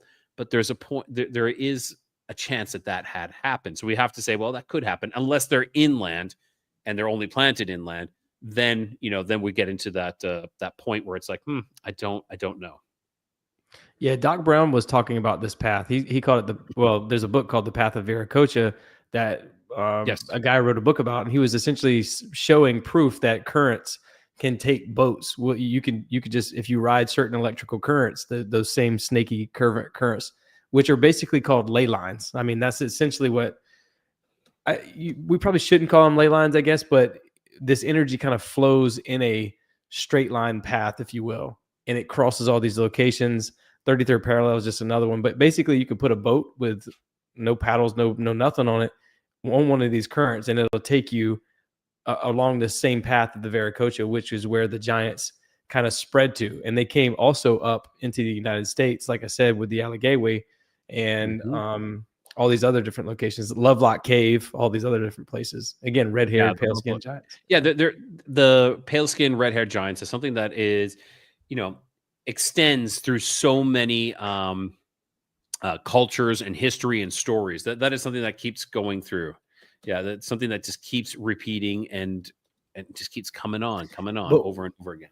The interesting thing to me though is I've had, what's his name? Gosh, I can't remember his name. Mondo Gonzalez on, and he talked about he was one of the guys that went over to Peru to study the Paracan skulls with L.A. Marzulli. Yeah. And he was saying that a lot of these were ripped off, like from the body. So there was no skeletons and things like that. But there were also some with small bodies. And so it almost feels like they were another race of beings too. Like we're almost kind of conflating or mixing in the race of giants with the Nephilim, or with some of the other Nephilim, right? With the different types of Nephilim, because I do believe that there were different types. The elongated skulls, I think they eventually, their bloodline kind of changed from these giant monsters after the flood to these things with longer skulls. And you can see that with like Egyptian culture with Nefertiti, Nef, right? Nephilim, Nefertiti. And this is why people would wrap their heads. They were trying to honor those gods that they thought were the real gods. And they were making sacrifices at these portal locations. As a matter of fact, Brian from Demon Erasers thinks that those dolmens, you know, the T-shaped dolmen stones with the stone on top, he thinks that they were those areas where the bones were crushed. I think you said earlier about the bones being crushed to make powder, right? Yes. Yeah. And Correct. he thinks this is where they use the bones to make the bread out of humans, right? They use the bones of humans to make bread. And this comes from the fee fi fo fum, I smell the blood of an Englishman, right? The old tale. Be he alive or be he dead, I'll use his bones to make my bread, right? This is where a lot of, I mean, these fairy tales, these old, you know, stories and songs and different things, they all come from somewhere. Even the BFG, the big friendly giant, it talks about all these giants that come from a faraway land, perhaps beyond the ice wall, and they come and they ravage the communities and they eat people and all this other stuff. But there was one friendly giant who didn't. He would come in and he wanted to make friends and all this other stuff. So all these different stories, they have to come from somewhere. We have to have this fear of clowns coming from somewhere, this pale skin and these red lips and this red hair and stuff. And that gets into the conversation that Paul Stobbs is always talking about, how the Nephilim look like clowns and stuff. And a lot of these cave systems, you can find these similar paintings, just like with the petroglyph I showed earlier, or with the geoglyph I showed earlier. It kind of looks like a clown if you think about it, right? The spiky hair and the big eyes and stuff like that. That's kind of what it looks like, a little bit of a clown. You're right. You're right. It does look like a little bit of a clown. And when you're talking about like the bone bread as well, that was something that happened in England as well. They were making bread out of bones, you know, which was like to whiten the bread more. Why are they trying to whiten the bread more around that time? You know, like, what was the purpose? Why? Again, it's like it's copying. Why are they trying to copy this white bread? Is it have to do something with the Nephilim look like clowns as well? You know, with the white skin. Is it anything like that? I don't know. Is it tie in with that, or is it that they were using bones to make bread themselves, and so, you know, let's copy that? Well, it sounds like, again, with the cattle mutilation, with the exsanguination, what are they always taking? They're always taking reproductive organs from the cows as well. And they're taking fat from humans, and they're using the bones for bread. It just sounds like we're being harvested for their purposes, whatever that is. And maybe there are people like the movie Solvent Green, you know, that is or Soylent Green. Yeah. I've never seen it. But it seems like that's what they're doing. Again, and I think there are probably world governments that appease these things, and they're like, here's your sacrifices or whatever, you know, just they probably have some sort of agreements with them or something, you know. That's honestly what I believe is going on. I know it sounds crazy for the average person listening to the show. It might sound crazy that why would our government be working with these things? Well, if there was a race of beings that could just wipe out humanity with electromagnetic energy and slice us to precision and all this other stuff, you would probably want to make a deal with those things in some way. But I actually think that they're using those deals to enrich themselves. They're probably like, give me power and give me money. Of course, like there's a trade. There is a trade. You know, we'll allow you this amount of people for tech. Yeah, and medicine and science and technology, and you know, this is which brings Luciferianism. You know, Luciferians are all about, you know, because Lucifer was the bringer of light. He was the bringer of the information and tech. So that's what they are in for. Like those people making those deals, that is who they're aligned with. 100%, man. And again, I think that these sacrifices are being made at these locations all the time. Demon Erasers brought up a good point about the Georgia Guidestones. He said, if you look at the top of the Georgia Guidestones, it looks like there's a big puddle of blood, or before they were blown up. And again, the Georgia Guidestones are on the 33rd parallel as well. So when I think about the 33rd parallel, I think about electromagnetic energy flowing. And again, if all these locations are sort of encircling this electromagnetic energy, dude, there was like this on Skinwalker Ranch again. They actually filmed one of these things. They use this technology and they could actually see a portal coming from the sky onto one little location. And at the bottom of that location, there were these stones in a spiral. So again, man, this isn't old news. Like it's really ancient history. It's ancient technology. Even Arthur and Merlin were using these places to convince people that they had these powers. They were wizards because they could go there and heal people at these different locations, right? They were getting knowledge and information, so people would go to them while they're at a standing stone or a stone circle, and it would seem like Arthur and Merlin had all this. Wow, man, they just healed this, or they just told me this information that nobody else could know. Only my grandma knew, or only I knew about, or whatever the case is. And so it made them seem like they were some sort of wizard. And this is probably why in the Bible it says very clearly, don't talk to witches and witches and mediums and psychics and all this other stuff, because they are channeling that information from somewhere else. This is the forbidden knowledge. This is the forbidden fruit. Divination is the forbidden fruit. And I was listening to what it might have been Demon Eraser as well, when they're talking about AI. Like, is AI evil? It's like, well, no, AI is a tool, but it depends on what you use it for. If you're using it for divination, then yeah, that's evil. But if you're using it to say, hey, what's 326 times 730? That's just a tool. It's just a calculator. That's all it is to you. It's the same thing as, is like Ouija boards. I don't touch them. We'll never touch them again. But a pencil and a piece of paper can also be a Ouija board as well. Like, you can use that for divination. There's a way that you can do that.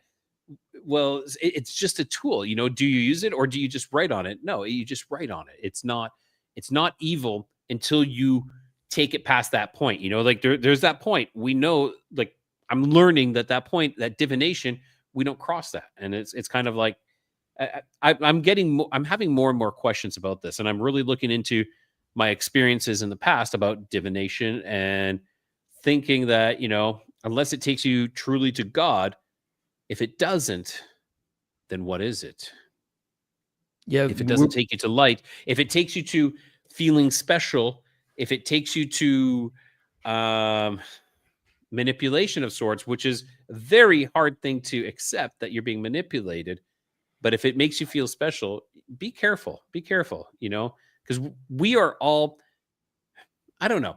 This is something I've been thinking about. I'm going to go on. I know we're kind of getting off of the Peru topic, which is fine, but and some people are going to take this the wrong way. We're not special. We are all the same. You know how you become special? You work your butt off to achieve something to become special. We're born equal. Special means that you are born above and greater than that. We're all born the same. We're all born equal. Granted, some people have easier abilities to, master things, such as like this pianos, like those savants, they're easier to master things. But in the end, we're all born equal. No one's special. We're all equal. If you want to be special, work your butt off and achieve that, do that. But if something is coming to you and telling you you're special, you're the chosen one, be very careful of that. That is a manipulation technique. And I've fallen for it. I have in the past. Like there was things that have happened where I'm like, I don't want to get into it too much, but it's we need to be careful of that one. There's a culture. There's a Japanese village, or maybe it's in Japanese culture. Maybe it's Korean. I don't even know. I could be wrong about it. But I remember watching this video one time of how parents will send out kids who are like 2 or 3 years old, maybe 4 years old, to go get something from the store. So like it's like a message or a vision quest, or like a mission or something like that, to go and experience something on your own without help from adults or anything like that. This is how they come into their adolescence or their, coming of age of whatever year it is, like 4 or 5 or 3 or whatever it is. it's like a way, it's like a path that they have to take in order to understand what it's like to do something on your own. And I think that that is how God does for us. He puts us on, he drops us off in the ocean with no boat, no paddle, no nothing, no life vest. And he goes, all right, find your way back to me, swim your way back to me.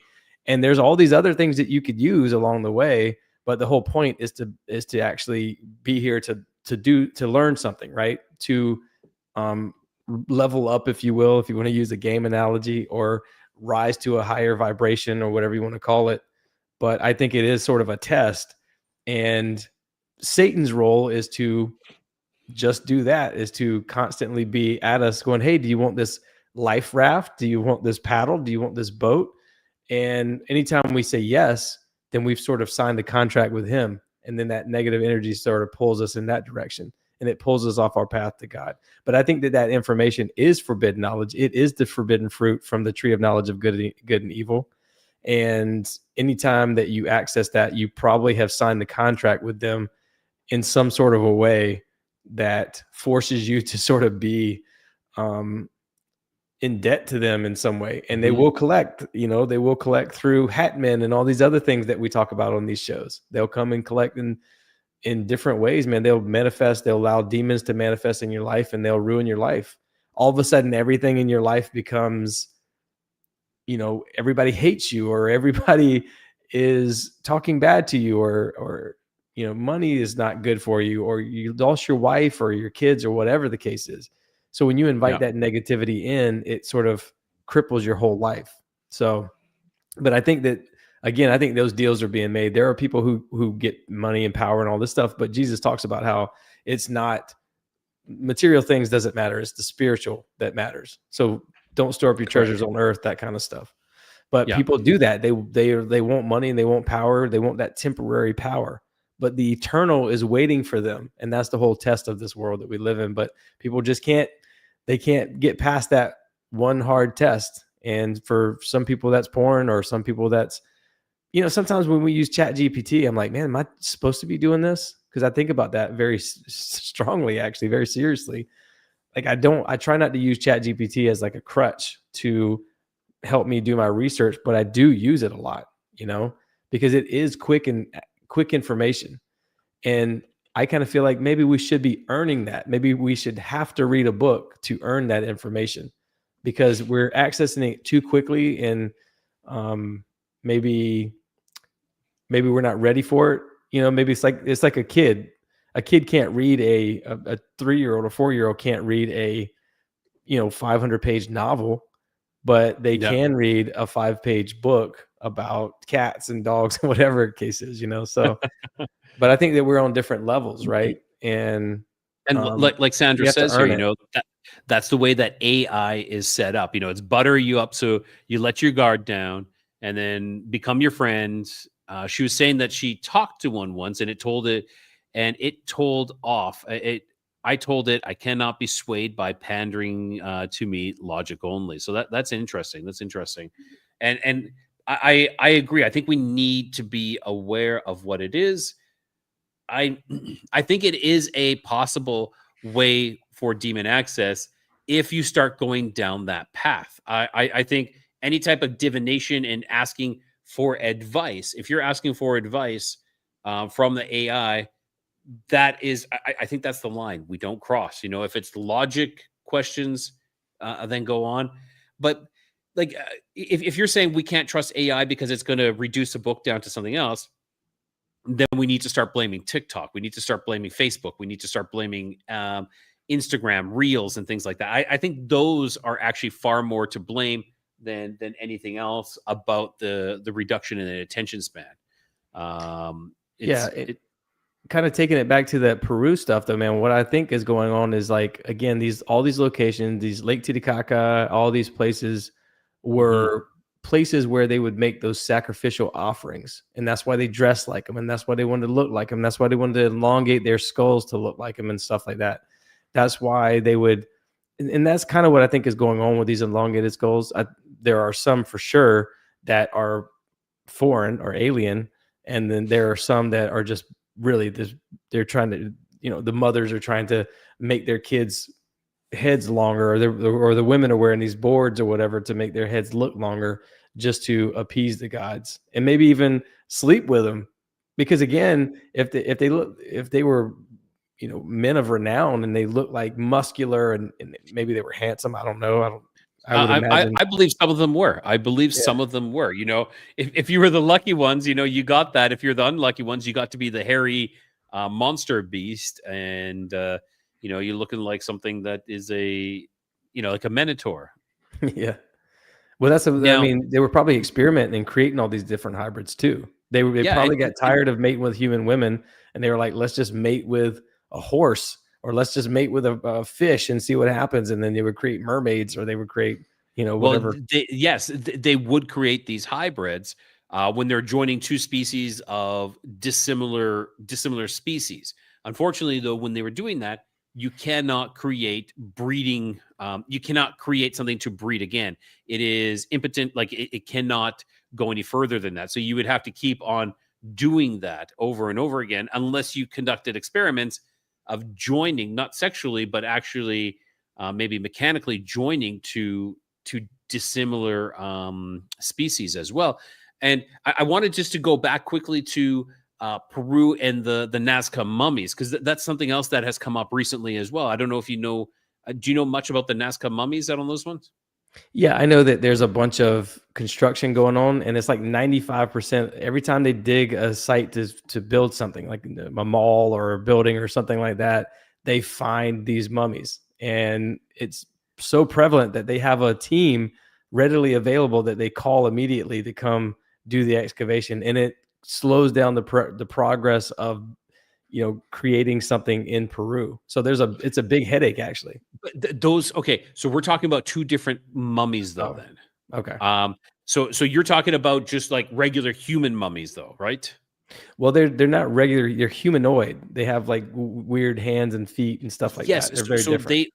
they only have a handful of those ones. Those ones you're talking about. Yes, there was some local tomb raiders, or like Peruvian tomb raiders who like they found these unusual mummified bodies, and they found them in, I believe it was like in these caves, and these caves were diatomous earth caves, or it was like salt mines. I think it was the DE, like diatomous earth, and that's what really preserved these. And these again elongated skulls.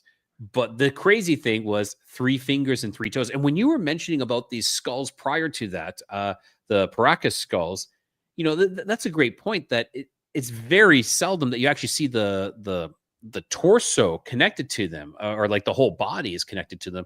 It's always about the skulls. So that's interesting. Nothing I really looked into all that much. But back to these ones, they have 3 fingers and 3 toes. Of course, the torsos were elongated torsos, kind of similar to what we're talking about with those the face peelers. Large almond shaped eye sockets again. Their skin though was like this grayish white, almost plaster like skin, but that might be tied into with possibly in the DE mines that they were located in. They said also could be quartz as well. And they said that there was varied sizes. There was some child, which barely, like they're almost 2 feet tall, and others were they actually named two of them was like Maria and Josefina. They appeared more human like, while the others like specifically did not look human. Now, what was interesting is when they x-rayed Josefina, they could see some implants up in the like the collarbone type area, but also that there was 3 eggs inside of Josefina, which was crazy. They never done any dissections on the eggs or anything. Allegedly, also they said that they performed in Russia DNA tests, but those were controversial results, so they don't really know. But like I said, they found these eggs in Josefina. Also, the fingers. They said that the 3 fingers were elongated and they had cylindrical bones, which are unlike human phalanges. Those were different as well. So again, we're hitting this other um, these other types of creatures, like these other things as well. And the the fingerprints were different. They were not similar to human fingerprints. I think they were like these more of these ridges or something like that. I don't. Do you know anything about that one? That I can't really think on the top of my head on that one. No, but the eyes keep making me. I don't know. Did they have big eye sockets on those mummies? Did it say? A little bit, yes, yeah. I So think I so might it's like, actually. I have some pictures. I'm going to share those pictures here. what is that? What is that cryptid called? That's like the rake. It's kind of like Yeah, long. the That's kind of rake, what it reminds me of, right? It's like maybe it's like a tail nocturnal. crawler. Yeah, the pale crawlers. Yeah, I mean they're like nocturnal, right? That's what the big eyes are for, to see Yeah. underground or perhaps see at night or something like that. So So yeah, it does. I mean that's crazy looking. that is extremely crazy looking. You got 3 fingers, 3 toes as well. There's these a bit of elongated skulls, a little bit larger eye sockets as well. Let me see if I can pull up another. Tell me if the picture changes. I'm going to try. Oh no, I can't. Let me try a different one here. Well, yeah, the ones I remember seeing was a face of it's like a woman's mummy. I don't remember seeing these specific photos. Oh yeah. Okay, and this is the Oh, photo like of literal Josephina. eggs. Literal eggs, yeah, little eggs in the lower abdomen area. At the top, you can see it's some sort of implant of sorts. Near the just below the collarbone, about around the thoracic area, and yeah, there's 3 eggs. Are they eggs or are they stones? I don't know. They called them eggs. So what exactly are they? Don't. I don't know. Is that what it is? Could be. Um, and then the final picture is kind of like the same picture they had before. So the eye sockets are somewhat closed, because of the material that is over top of them. But yeah, they're I just feel like they're constantly trying to create these hybrid beings that can inhabit Earth, and I just think they keep failing. Just like you mentioned, with all the different, you know, creatures that we've known from mythology, mermaids and all this other stuff. yeah. I think that they keep failing because, like you said, they like Yorkies, for example. I used to have a Yorkie. My Yorkie passed away. I think Yorkies, Mhm. all these dogs that are in, mixed breed dogs like that. Yeah, eventually they can't continue to go on. So you have to continue creating them in different ways, in sort of these artificial ways, if you will. And I think that that's what's going on with these things. They're continuously working to try to create hybrids that can inhabit like Earth, like but they like can't. the genetic material is reducing and reducing so that Yes. they become less resilient and more frail. I Yeah. think that's actually a great way to put it. They become more and more frail, which happens. We know that happens with interbreeding. When Yep. you and that's what we're talking about. So a lot of bloodlines, like Nephilim bloodlines, or no, I want to say Nephilim. I'll say royal bloodlines. They did a lot of interbreeding, which resulted in a lot of abominations, and really a degradation and mental factions and everything else. So, that is one of the reasons why um, isolated communities often outsource their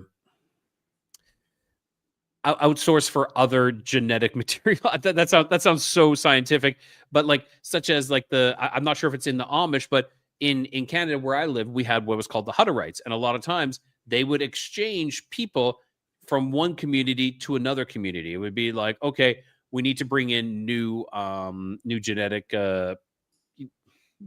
people, like to increase the gene pool of sorts. We would do that. So that is something they would do all the time. Or and this is anecdotal, but it was a friend of a friend, which I'm sure that's always what everyone hears. They would bring someone in to impregnate the wife, or impregnate the woman, like an outside person. So they would have new genetic material coming in.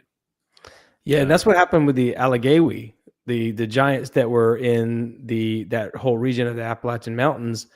Is that they were warring with the Native American tribes, and the mhm. Native American tribes won often, and they were isolated. They were sort of isolated in this mountainous region, and they had no one to mate with to continue their bloodline on. And again, that's why I think that they're abducting people with these Rh negative bloodlines, is because it's almost like a universal donor kind of a thing that kind of helps um, continue to create or try to create hybrids that just so they can survive, just so they can try to continue trying to live on this planet. But I do believe that they are sort of, their bloodline keeps getting diluted and more and more and more and more, and eventually they will be completely wiped away from this earth. But I don't think that they're going to go down without a fight. I'll show you real quick the Yeah, please, please, Urukuhu please. people that I was talking about a while ago. What did you say? The Maori? How did they say it again? Maori. Maori. All right. Yeah. I'm too stupid to even attempt that again. But The only reason I know that is because I lived in New Zealand for almost a year. I had some Maori friends, and one of my Maori friends was a traveling tattoo artist, and he interviewed me and deemed me worthy of a Maori tattoo, and so I actually have a Maori tattoo oh, tattooed cool. on my leg. Oh, wow. As like it was like a gift, as like an honor kind of thing. So you're pretty much a giant now. You're like a sworn in giant. So Yeah. so this is like the red-eared race, right? And it still exists in that whole region that we're talking about, New Zealand, and Mhm. also some of those people have migrated to Easter Islands, like I said. And so there's a lot of people who look like this. They have dark skin, but also red hair, which is kind of a weird combination to have. And some of them have really fair skin. They have freckles and stuff like that. You're going to see a lot of that.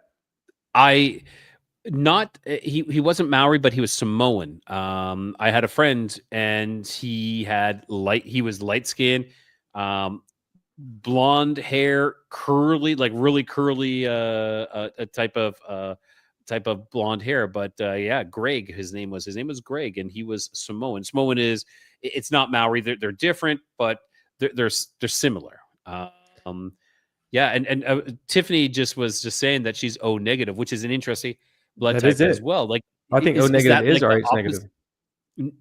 I don't think I thought it was different, but is it the I same? think it is. I think it's the same. It's either O negative or A negative. I can't remember which one it is, but I Then think they're then the it's same probably thing. O negative, because O negative is the universal donor. Yeah. So is O negative Yeah. RH? And they're the ones who have the most encounters. I have a friend locally. I won't say who it is, but she listens to the show, and she sent me some pictures of all these plasmoids. And I asked her that same question: "Are you So RH negative?" And she said yes. And I was like, "Oh boy," okay, you know. so no, O negative is not RH, but rather RH. Okay, it's RH negative. Yes. Okay. Thank you. Thank you, Google AI, for correcting me. So O negative is RH negative. Yeah. So you are Yeah, correct on that one. Wow. yeah, it's And interesting. Tammy also is RH negative as well. Wow. Yeah. So Which is O negative. lifetime experiencers of these kinds of things, I would imagine. I'm the opposite of that. I'm the O positive. Be positive, everyone. Don't be so negative. I'm A positive, but you can see my face is red. I have red hair, pale skin, and people who have red You hair, pale skin. sorry, Brad. Are you a Nephilim giant, red hair giant? No, no, I was not. You can I was tell me not. seriously. No, no, no. I'm not gonna tell Listen, anybody else. I was not endowed in any giant department. Let's put it that way. So, no, but it's funny, man, because there is a specific MCR1 gene or something like that we have to where we have a high pain tolerance and we can't be put to sleep, which is ironic because my show is called the Awaken Podcast, where I'm awake to things, but we can't be put to sleep. And I have to literally be like heavily dosed with the propofol and all this other stuff just to sedate me, because local anesthesia doesn't work for anything. Okay, so I'm not saying I'm like you, but local anesthesia does, like, whenever I got dental work done and they're doing local anesthesia, I'm like, nope, no, not working, not working. But man, did it mess up my body. Like, I could feel it. Like, oh, I feel so weird with the local anesthesia. But I would be like, no, you need more, you need more, you need more. But yeah, So sorry for stealing the show. the term MC1R gene most commonly refers to the gene that provides instructions for the melanocortin 1 receptor, which is crucial for skin and hair pigmentation. Variations in the MCR1 gene are strongly linked to red hair, fair skin, freckling, and increased risk of melanoma, as they can lead to a switch from producing dark melanin to, anyways, basically we're pale skin, and then it goes on to say that high risk for cancer, skin cancer, and stuff like that, but also high tolerance for pain. Also, local anesthesia. Like I said, whenever I go to the dentist, they numb me up. I can still feel everything. And the dentist is like, "You're crazy. There's no way you could feel that." And I'm like, "No, I can still feel it." So there's something unique there about red hair, pale skin, things like that. And I don't know if I'm some offspring of that or not, but my whole family, we have like we have Irish bloodlines.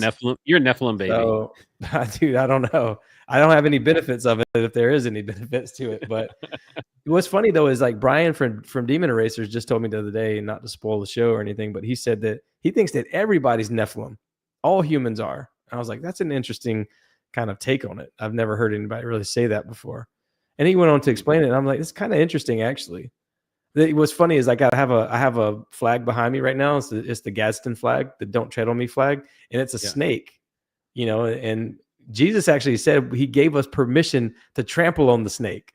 And then I have a snake flag that says "Don't tread on me." It's like funny that we've kind of taken that symbol and used it for our own. I don't, or maybe that we're all Nephilim somehow, like you said, that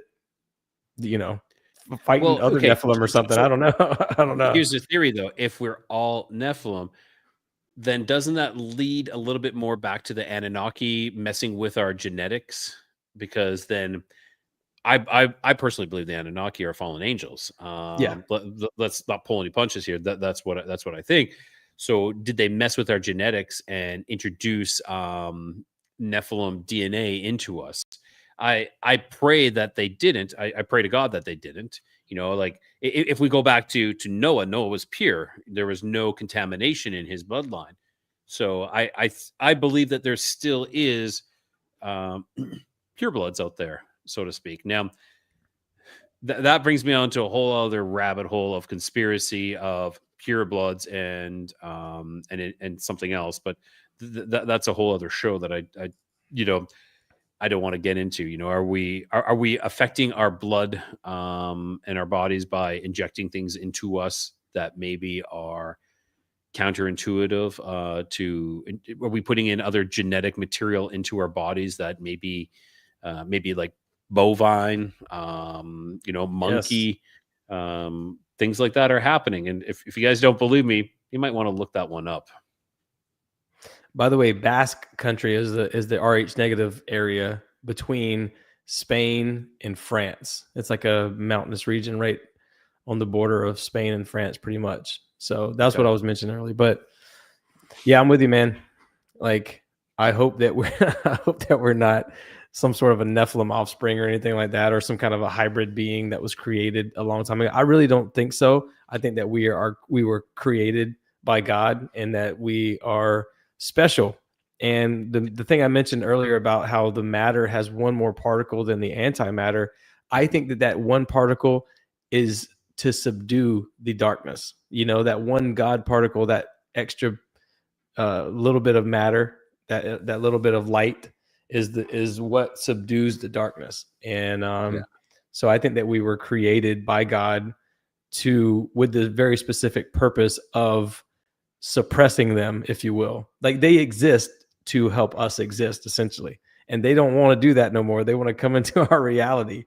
But that's just not how it works, because we annihilate each other, or we annihilate them, right? The light literally annihilates the dark in that analogy. Yeah, but I understand that, but I also believe though that we are infested or infected by them as well. Like I think there are multiple infections, multiple infestations that we are not aware of, and that's something I really want to look more deeply into. That I myself am taking that journey, and every isn't that like the fad right now? You blame everything on like demons. We're infested by demons, or we're possessed by demons. I kind of believe that there is some truth to that, and I think that it's like these addictions. I'm going to say addictions. I think are possibly attributed to demonic addiction. So it's something that I want to look more closely into it. Yeah, I think so too. I mean, we're injecting dude, the food we eat, we're letting parasites in, and that's what these things Hmm. are. That's the oikotarian that I was talking about earlier that they've taken shape of.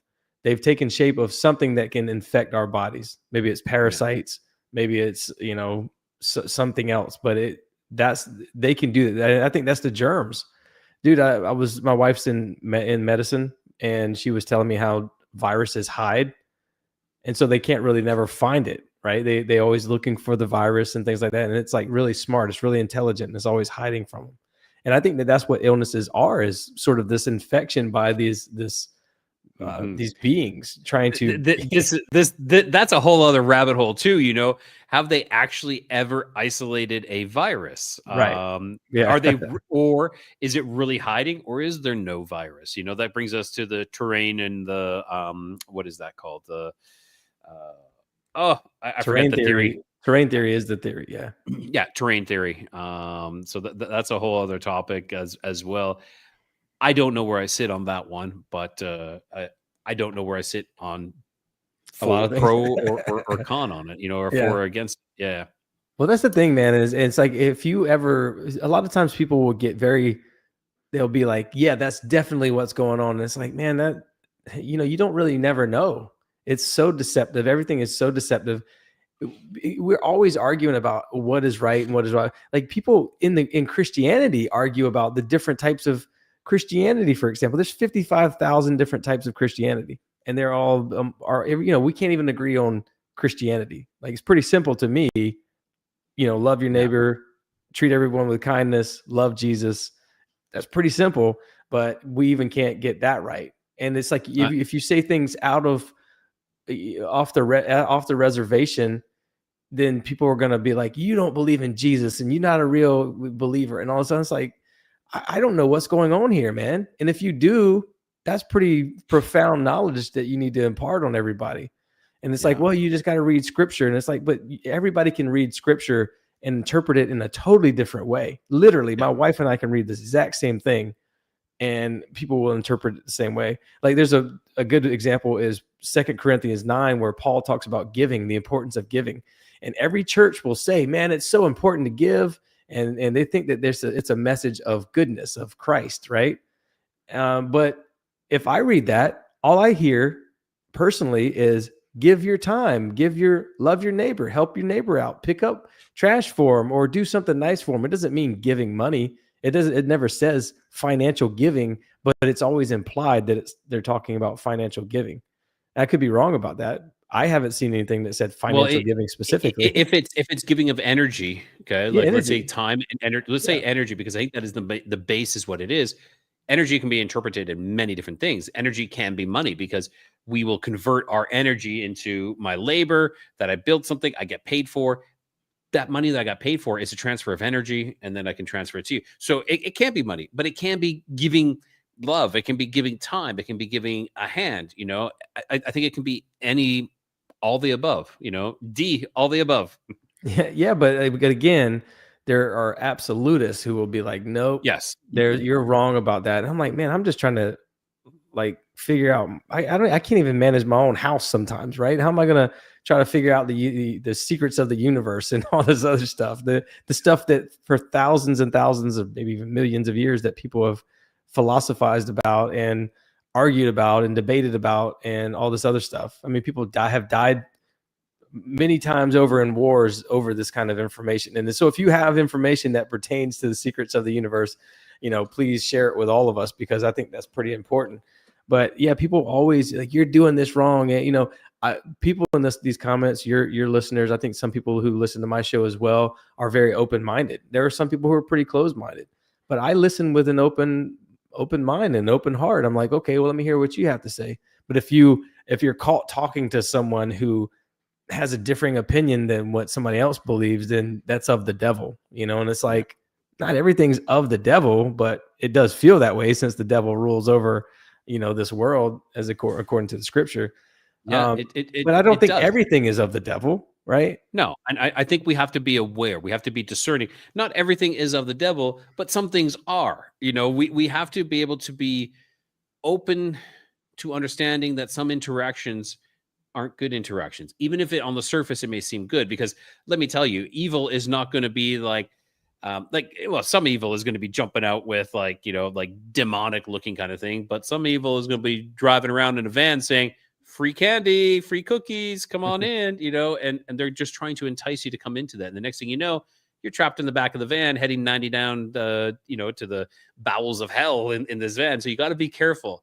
We have to be discerning. We have to be just discern about what we're doing.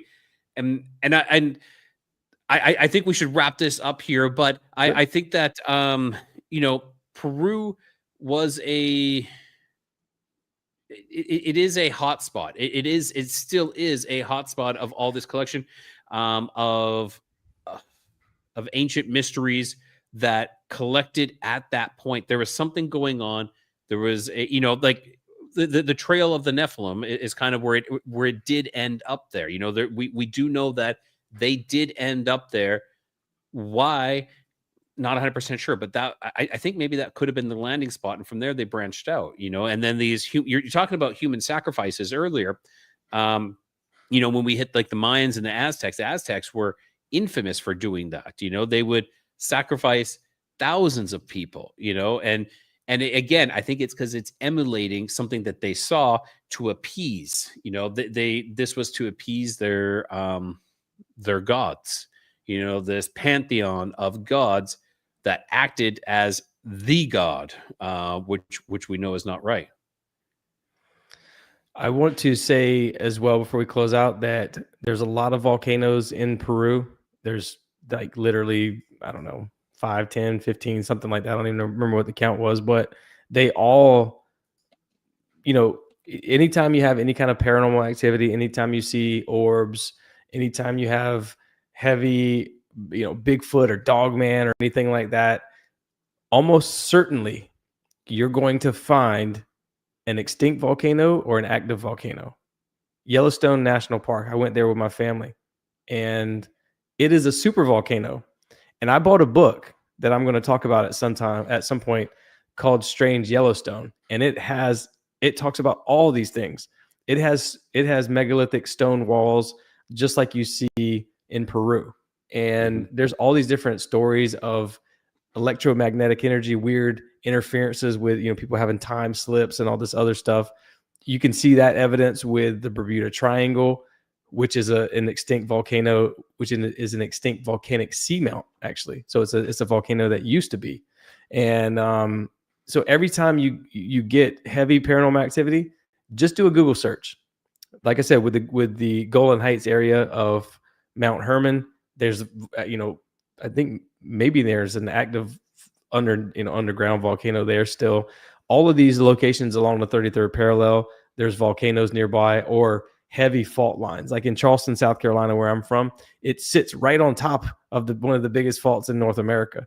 And so that is the headquarters also of the Freemasons, right? So you got to understand that people are using this, they're manipulating this energy of Earth for their own, they're getting divine information from these beings that have been around for millions of years, probably thousands of years, whatever it's been. I don't know.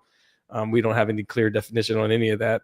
They purposely do that to muddy the waters on things. But imagine living in this existence where you're helping create humanity. And so it inside and out, matter inside and out, every thought and everything that's ever happened, because all you have time to do is sit there and watch. That's why they call them the Watchers, because they exist in this world around us that we can't see, that's imperceivable to us, just to help us exist. And so of course they have access to all this crazy amounts of information and knowledge, but I think people were using these things and still are for their own benefit. They're accessing these to learn current energies. And Peru is obviously a hotbed for it. And all you got to do, again, near Lake Titicaca, all these other places, look it up. You're going to find a volcano nearby or an extinct volcano. And that's your telltale sign. Flowing water as well. Flowing water will do that. So flowing water is a big thing as well. Yeah. Fantastic, Brad. thanks so much. It was a bit of a long one, but I really appreciate it. Give your show a shout out before we call it a night here. Very simple. theawakenpodcast.com. There we go. There we go, everyone. If you're listening or watching, go check out Brad's show. He releases one episode a week or one or two episodes sometimes. Sometimes two. Yeah, but I'm here coming up soon. I'm going to be releasing a lot. So stay tuned. There's a lot coming out. So perfect. All right, guys. Again, Brad, thanks so much. Really appreciate it. Let's bring this to an end. All right, everyone. I want to say thank you for joining us tonight for this live. We tackled a ton of topics. We got off topic, but it wasn't necessarily off topic. They were all it was all tied in together. And I hope you guys enjoyed this. If you did, hit that thumbs up, like, subscribe, do what you got to do. And until next time, keep your curiosity wandering, keep the light lit, and always find your way home.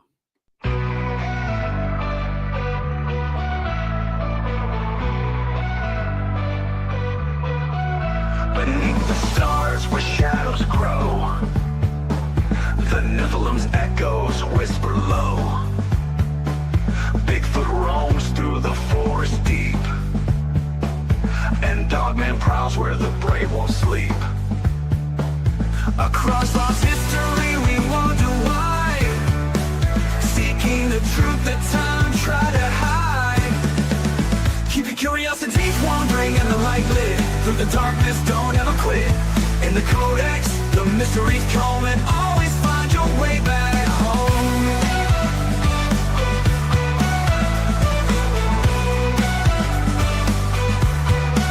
UFOs streak through the velvet skies, aliens watch with unblinking eyes.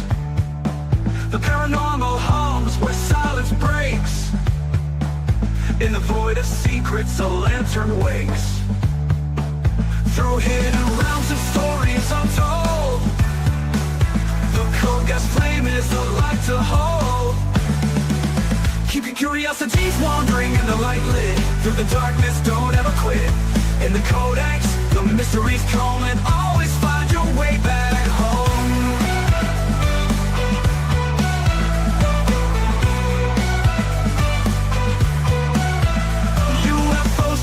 The velvet skies, aliens watch with unblinking eyes. The paranormal hums where silence breaks, in the void of secrets a lantern wakes. Through hidden realms and stories untold, the Codex flame is a light to hold. Keep your curiosities wandering and the light lit, through the darkness don't ever quit. In the Codex, the mysteries come, and always find your way back home.